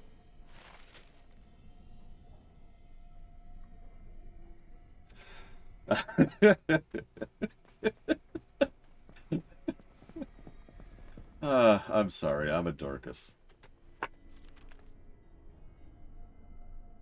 Down, down, down, comma down. I have played through Dragon Age Origins as a female twice. Once as a dwarven noble, and once as a human noble. Not on purpose, just by coincidence those are my female playthroughs.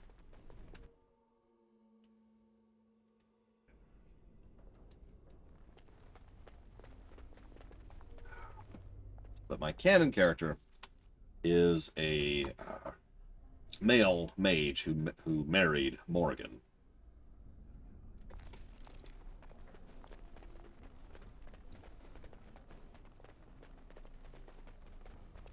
Enjoy the silence. Drink it in.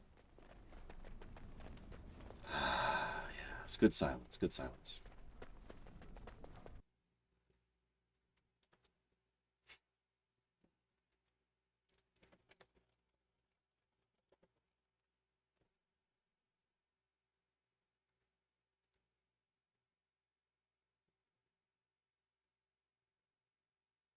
Is it this song? No, that's not it.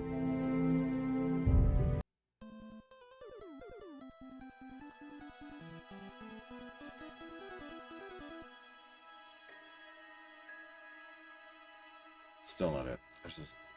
This'll do. Thank you, TSB. Evo, we talked about reading my mind.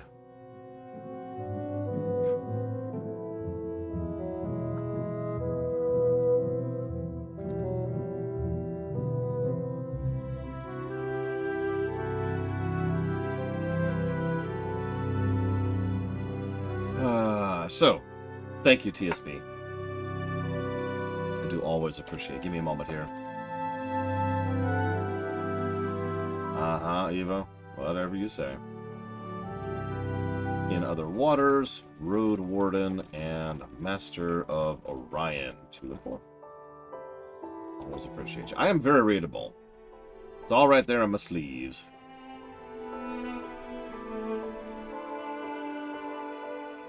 You don't have to, Gentle. I don't lock any content behind a paywall. Very much on purpose. The Chantry calls this entry of 277 blanks, one for each original Templar. It is a reminder of all the dangers those cursed with magic pose. Okay. How do you know this? Initiates must learn the Circle's history if they are to work with Templars and mages. How do we get past it? The doors can be opened only by a Templar and a mage entering together. The Chantry provides the password, which primes the ward, and the mage touches it with mana to release it. Alright. So, what's the password? The ward only responds to the touch of one who has been through the harrowing. Alright. What's the password? Yes, I got it from a Templar who recently accompanied a mage into the vault.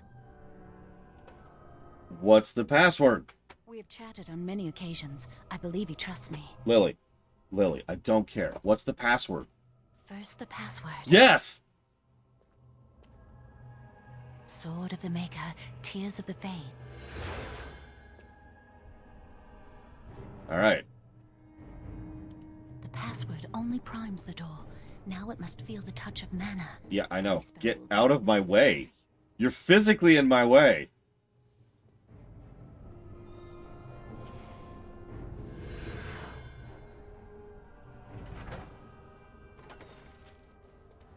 Okay, dungeon number 2.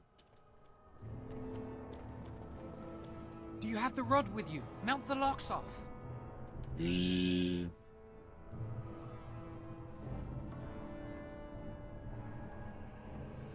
What's the matter? Why isn't it working? I don't know. Lily, something's not right. I can't cast spells here. Nothing works. These wards carved into the stone. This must be the Templars' work. They negate any magic cast within this area. I should have guessed. Why would Gregor and Irving use simple keys for such a door? Because magical keys don't work. How do you keep mages away from something? Make their powers completely worthless. That's it then. We're finished. We can't get in. Perfect musical timing.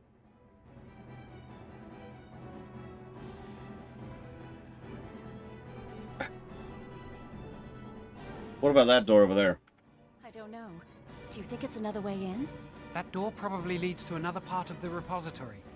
What are the chances of there being another entrance? Do we have a choice? No. I'll take any chance I can get. We can't get into the chamber the way we planned, but we're not about to give up. We can see where this door leads, but I don't think it'll be easy. It looks locked for one. Onward then. Let's hurry. We've wasted enough time. Yep, you heard the music. I'm not giving up. We've come too far. Yeah, I was actually about to complain about this. If they have a no magic tech, and it is technology in this setting, then this should be a really big deal. In fact, it should be a regular deal. In fact, if you could just carve runes to get rid of magic, which is what she just stated, then you should be able to, I don't know, enchant runes on, say, clothing to make a mage not a mage, or on bracers of binding, or on houses to ward magic away from houses, or 1,000 other examples. But to my knowledge, please correct me if I'm wrong, this doesn't come up again. Anti-magic fields in a magic setting are huge, especially in a setting where magic is such an integral part to the entire setting. I've said this before, it's my belief that mages are the central pillar of the Dragon Age setting. To be more accurate, magic in the way that magic interacts with the Fade, the demons, the spirits, what came before, the dwarves, Lyrium, right? Like, this is such a big deal. And they have the ability to nullify it right over there.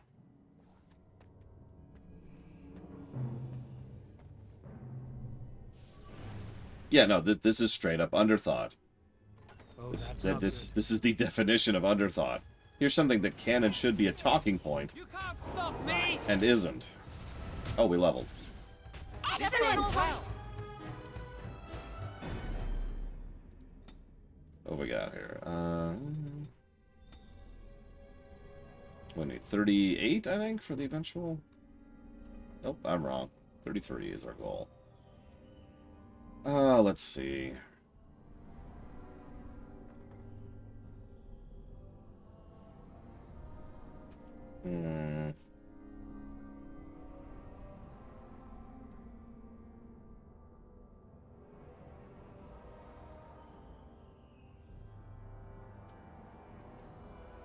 We'll hold on to the ability for a while.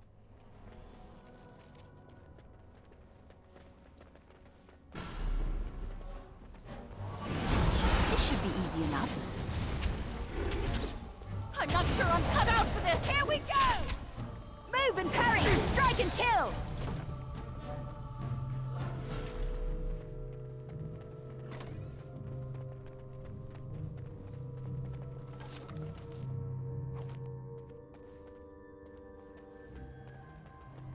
I'll have to get used to the tab key at some point.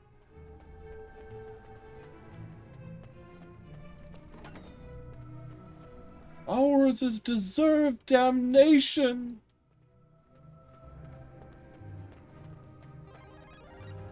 Cookie Dude is an awesome... Thank you, Cookie Dude, very much for the sub. Always appreciate. I will jot that down If you know about it, Valvatrix, I'm listening. I would greatly appreciate such a consideration. Putting that towards Xenogears. You got it. I mean, there are games that have that as a toggle. But no.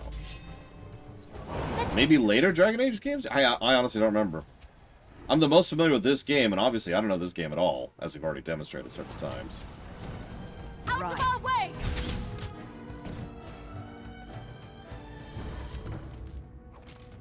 As you wish.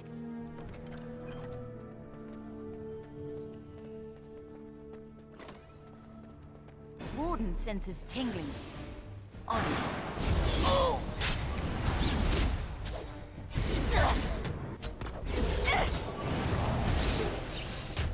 No, that's not what Underthought means, Jesse's Mask. Underthought, by definition, is something that can and should be a talking point within the setting, which is only brought up because the writer wanted to solve one issue. These things are not of the Maker. Oh god, the pulse thing. I remember the damn pulse thing. So, let me use the example of Underthought is, in the Federation, starships are constantly reading the brain patterns of everybody on board. Now, that's not the problem. The problem is, the only reason the writer of that particular episode introduced that plot point was so they could prove that someone was being mind-controlled by something else, which is already stupid. But that's my point. It's Underthought because it was like, I need this to exist because plot, because I need to solve this one little issue. And once they did that, they just move on immediately and never think about the ramifications or consequences of introducing that to the setting. Having that be a thing makes a degree of sense with the kind of stuff that the Federation interacts with, you know? There's a decent logic to that. But it should be a talking point. It should be something that people bring up. Some people should be okay with it, some people shouldn't, some people don't even care. It should be something that other races bring up. Oh yeah, sure, join the Federation, but you know what they're going to do to you just for being on their ships, right? That should be a thing where people who are brought on board as guests, maybe they need to be informed. Hey, you know, maybe you should be informed of the fact that we're going to be scanning your brain while you're on board the ship. Maybe they have a policy where they don't tell people about that for whatever security reason, and some people are against that, and that's my point. It's a talking point. It's something that you can then use in the universe. But Underthought, by its very definition, is when they don't do that. When they introduced something that should be a major thing, and isn't, because it was there to solve this problem. In the case of this game, they need to make sure that we can't get through this door. So they make the door anti-magic. There you go, that's it. That's it. Underthought. For another example of Underthought, see the entire Harry Potter series.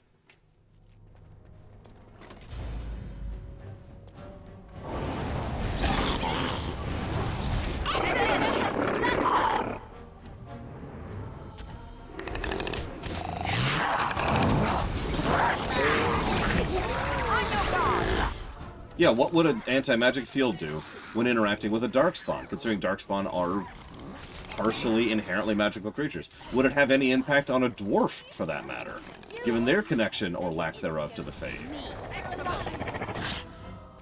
How would it interact with a Tranquil, while we're on the subject? And again, none of this is solved because Underthought. That's the whole point I'm trying to make. There's a lot of thought and significance that this could have that it doesn't.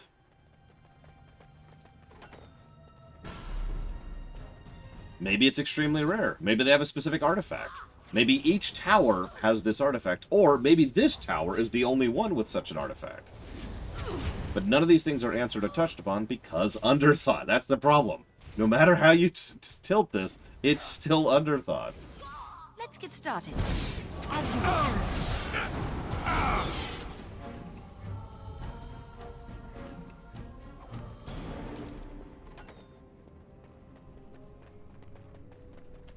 Right.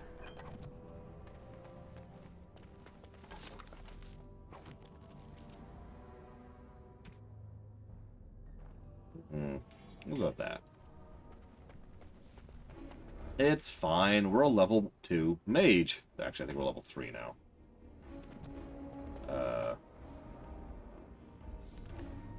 3. Yep, I'm right. On it. Neverwhere Nights music works surprisingly well here, I'm going to be honest. Wasn't expecting that. This should be easy enough.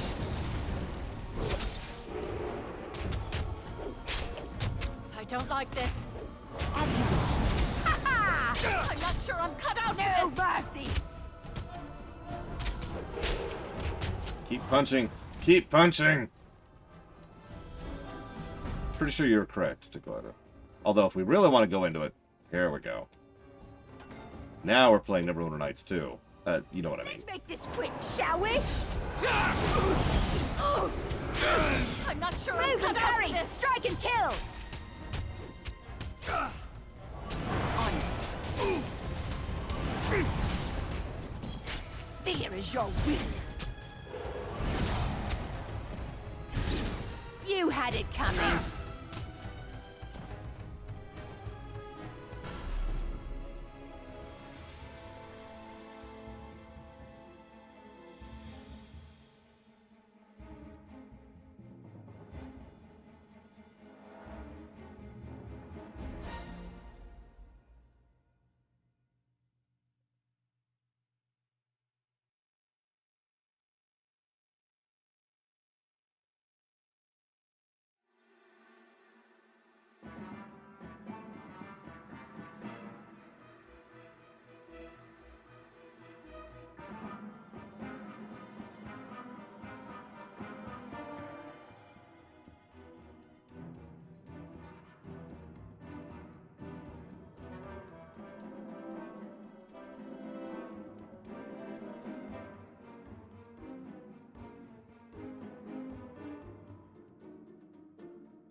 Not at all, Raven King. Not even the tiniest little bit.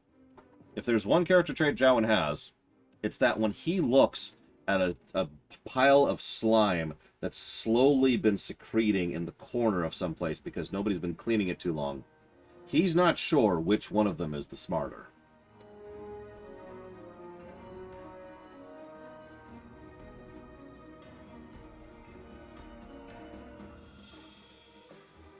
Yeah, Anders usually puts a little more thought into his escape. He just fails because phylactery.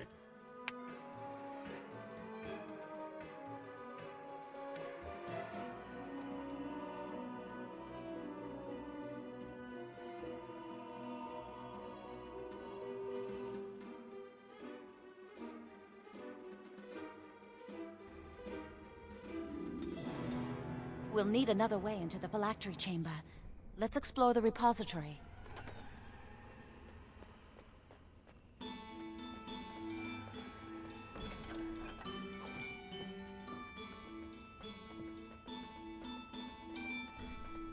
Wow, that old... There's something odd about that statue. Yeah, don't worry, it'll take a while to get there. Greetings. Maker's breath, did he just say something? I am the essence and spirit of Eleni Zenobia, once consort and advisor to Archon Valerius. Prophecy, my crime, cursed to stone for foretelling the fall of my lord's house. Archon Valerius? Now this is the perfect music for this. Just absolutely perfect. Here, fine. I'm not sure. The Archons were the lords of the Imperium. Forever shall you stand on the threshold of my proud fortress, he said, and tell your lies to all who pass. But my lord found death at the hands of his enemies, and his once proud fortress crumbled to dust, as I foretold. A Tevinter statue! Don't listen to it. The Tevinter lords dabbled in many forbidden arts. This is a wicked thing.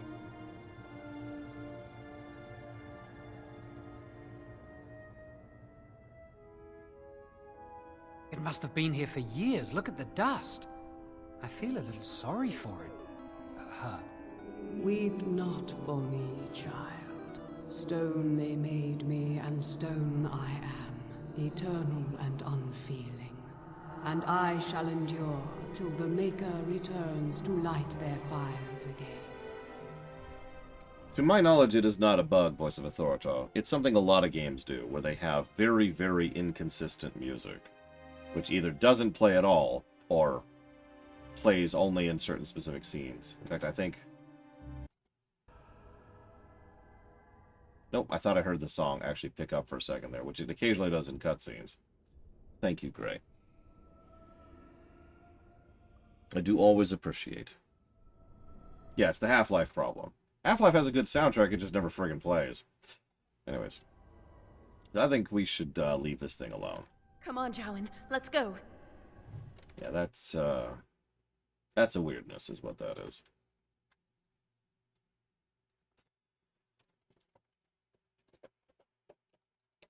And Gray is putting that towards Star Trek Resurgence. Agreed, Von Falkenstein.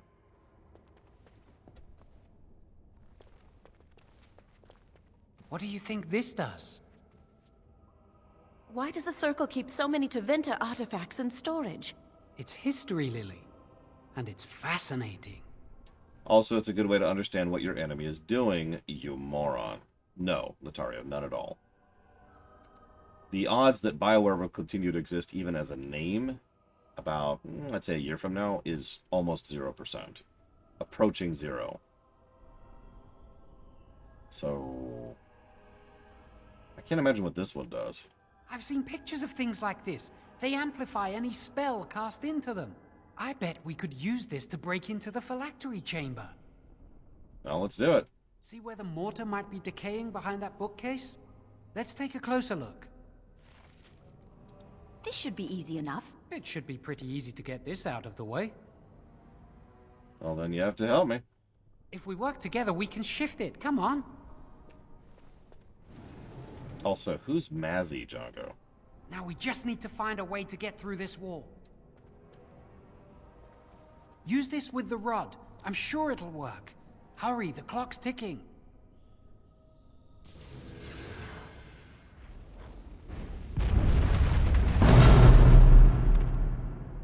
That was loud, but cool. This is the phylactery chamber. It worked. We must find Jowan's phylactery, quickly. Look around, then. It shouldn't be hard to find. There aren't many phylacteries here. I sense something drawing. And of course, conveniently enough, our phylactery is not here. It's already been sent away. Nice little tidbit they set up to make sure that we don't even have the option to get rid of it if we wanted to. Why can't this be easier? Also, has anybody else noticed that there's like a doorway right there leading to the hallway we just blew open? I'm no pushover. I mean, there's a staircase coming down from it too. Let's get started. Is it just me, or do you actually think you have a chance? Yes, phylacteries allow people to track you. Magically, which is bad. Pretty normal scrying. You have a physical part of the entity in question, so you can then scry the entity in question. That's my phylactery! You found it! I can't believe this tiny vial stands between me and freedom. So fragile. So easy just to be rid of it.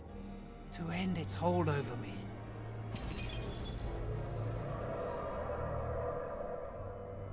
And I am free. You just dropped your blood on the ground in a place that's cold. Like, you realized... Okay. Just the expansion, Gray. Do you want me to put your donation towards that as well? You can put it towards up to 3 things, don't forget. Alright.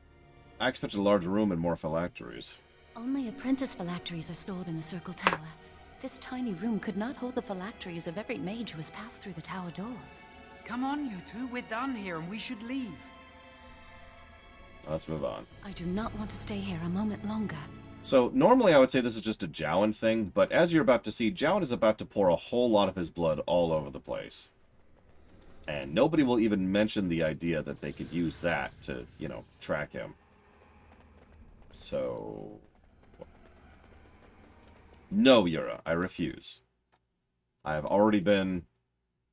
Like, this game's already got 22 pluses to story, Yura. What do you want from me? Right.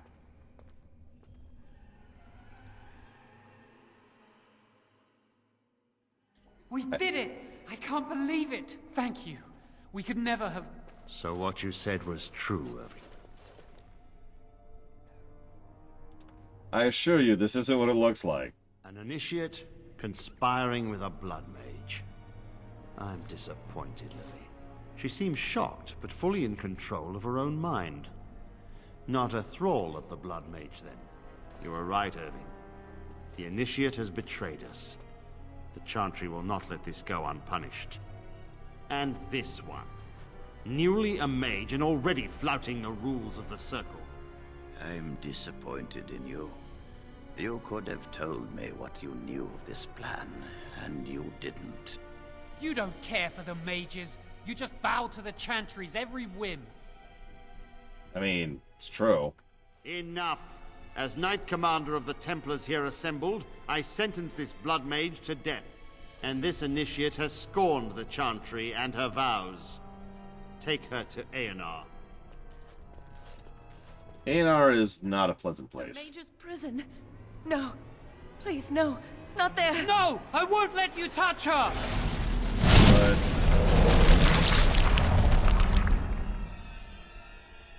Did you have to hit your palm with that?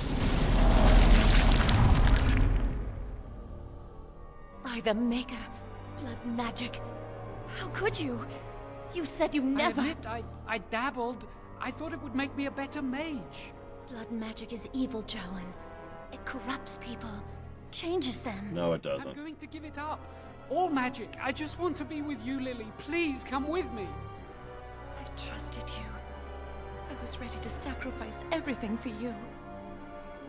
I don't know who you are, Blood Mage. Stay away from me. Are you all right? Where's Gregor? I just don't agree with that, Colgrim. Blood magic. But to overcome so many, I never thought him capable of such power. But we've talked about blood magic so much that I don't want to waste your time with that, so I won't. But I do want to look up something really quick.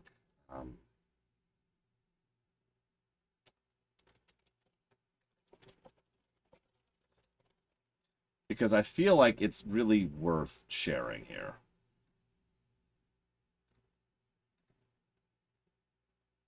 Here it is. I'm just going to share this in chat.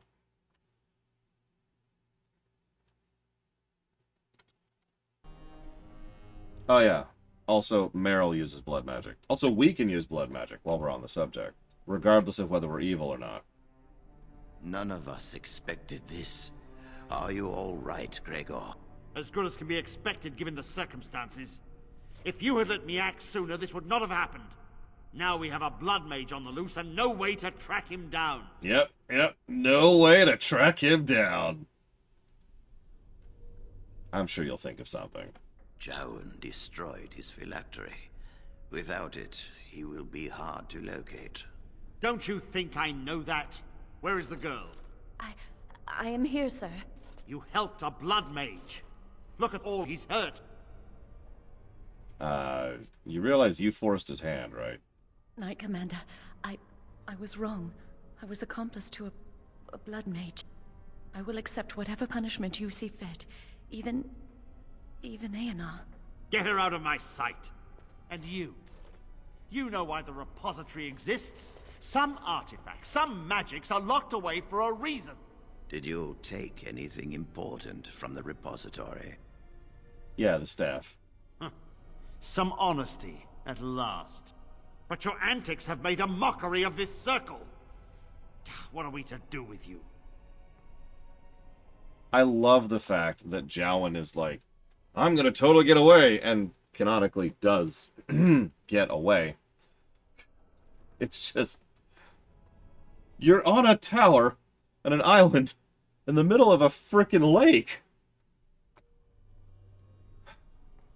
Do whatever. You helped a blood mage escape. All our prevention measures for naught because of you. Knight Commander, if I may, I'm not only looking for mages to join the King's army, I'm also recruiting for the Grey Wardens. Irving spoke highly of this mage, and I would like her to join the Warden ranks. Duncan, this mage has assisted the Malefica, and show no lack of regard for the Circle's rules. She is a danger. To all of us. It is a rare person who risks all for a friend in need. I stand by my decision. I will recruit this mage. No! I refuse to let this go unpunished! You realize that joining the Grey Wardens is not a reward, right? Rhaegar, mages are needed. This mage is needed. Worse things plague this world than blood mages. You know that. I take this young mage under my wing and bear all responsibility for her actions. A blood mage escapes, and his accomplice is not only unpunished, but is rewarded by becoming a Grey Warden. Are our rules nothing? Have we lost all authority over our mages? This does not bode well, Irving. Enough. We have no more say in this matter. What's in store for me? We must make our way to Ostagar, where the king's army is camped. You will be initiated there. I will explain more when the time comes. Thank you for everything, First Enchanter. Come. Your new life awaits.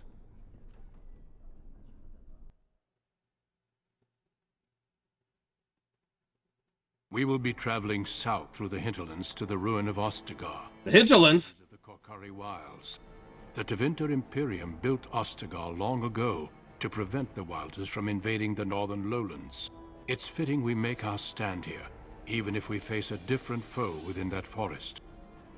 The King's forces have clashed with the Darkspawn several times, but here is where the bulk of the Horde will show itself. There are only a few Grey Wardens within Ferelden at the moment, but all of us are here. This blight must be stopped, here and now. If it spreads to the north, Ferelden will fall. Ho there, Duncan. King Cailan.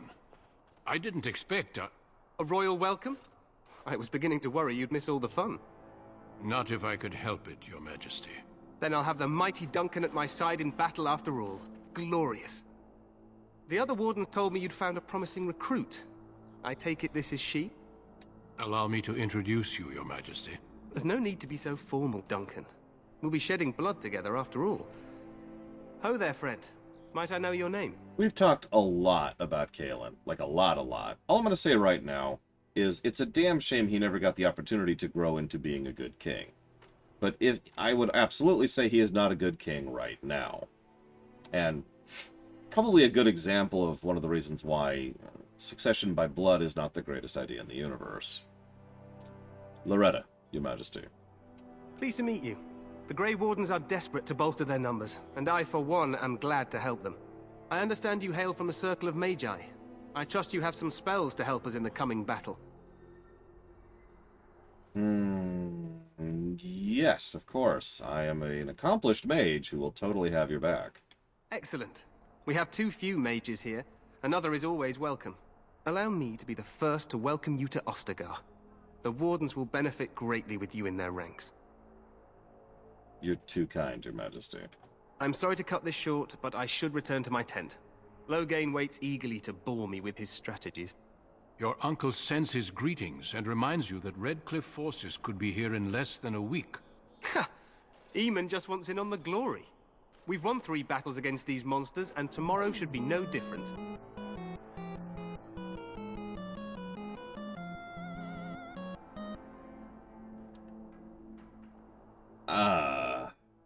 I personally think that he, the main reason, Trihexia, I think that he was okay with asking Orlais for help, was specifically the fact that he either felt he was confident enough in his position that he could get away with it, which is just him being foolish and overconfident, or that he was being urged to do so at the behest of more pragmatic sorts, which, again, indicates that he didn't understand the significance of that action. He also might have been too idealistic.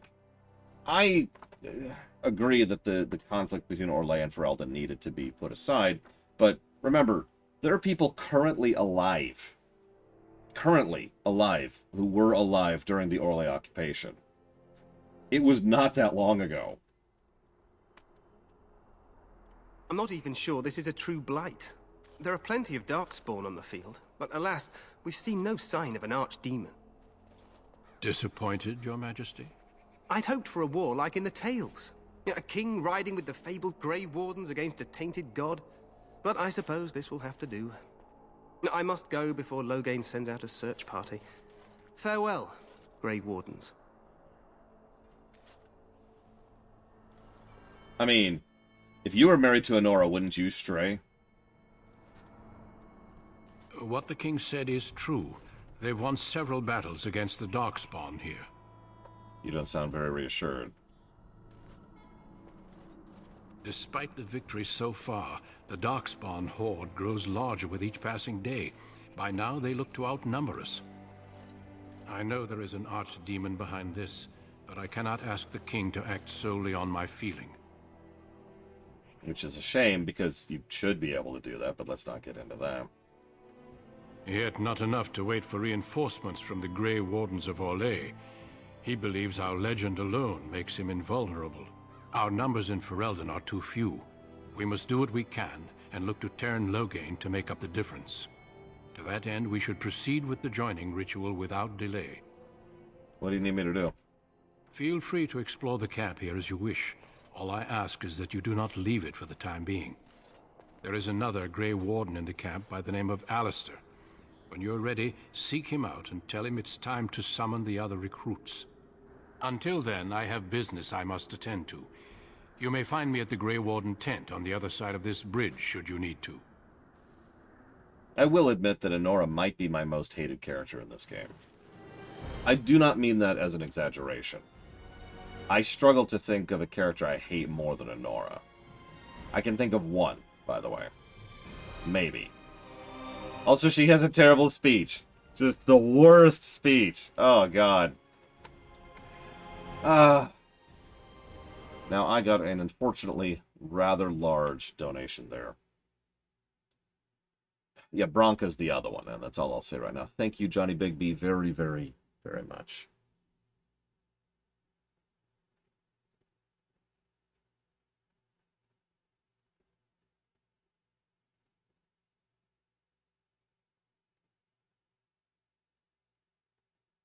Always. Always appreciate that support. Thank you so much. If you give me a moment, I will jot that down for a couple of things here. Starfield, the BRPG block, and Stray.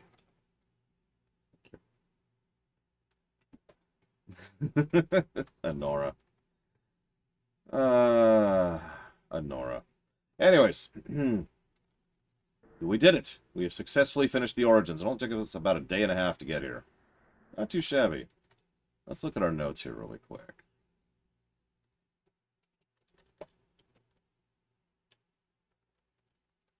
I still think the Mage Origin is honestly pretty weak.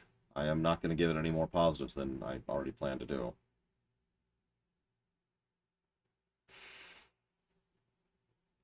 No, I mean, Bronca... God, Bronca just... Wow, you know. time to actually start the game.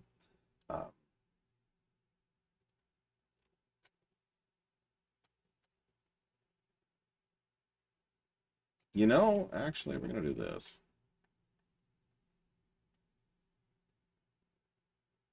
I know, right? Jesse's mask.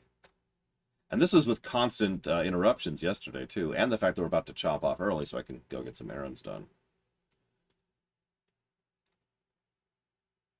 Oh, yeah, then there's How. How is just petty. Bronca, I will give the fact that Bronca, at least, is trying to do something that is an accomplishable goal that will benefit lots of people. How wants a slightly bigger slice of the same pie he already has. It's just naked greed in How's case. And Anora... Anyways, we'll get to that later. I would agree with that Order Shadow Machine. 2 is definitely the lowest tier on that, but in a good way. It should be the lowest tier. In fact, one of the things that irritated me in Inquisition was when everyone talked up Hawke, and I'm like, Hawke's not a high-tier person. That's not Hawke's purpose, right? Hawke is a low-tier person. That was the appeal of Dragon Age 2. Anyways, But yeah, I need to go get some errands done, so we're going to chop off a little bit earlier than usual. I don't know when I'm going to be back, but whenever I get back, we'll go ahead and continue and finally check out Ostagar. I'll see y'all in a bit.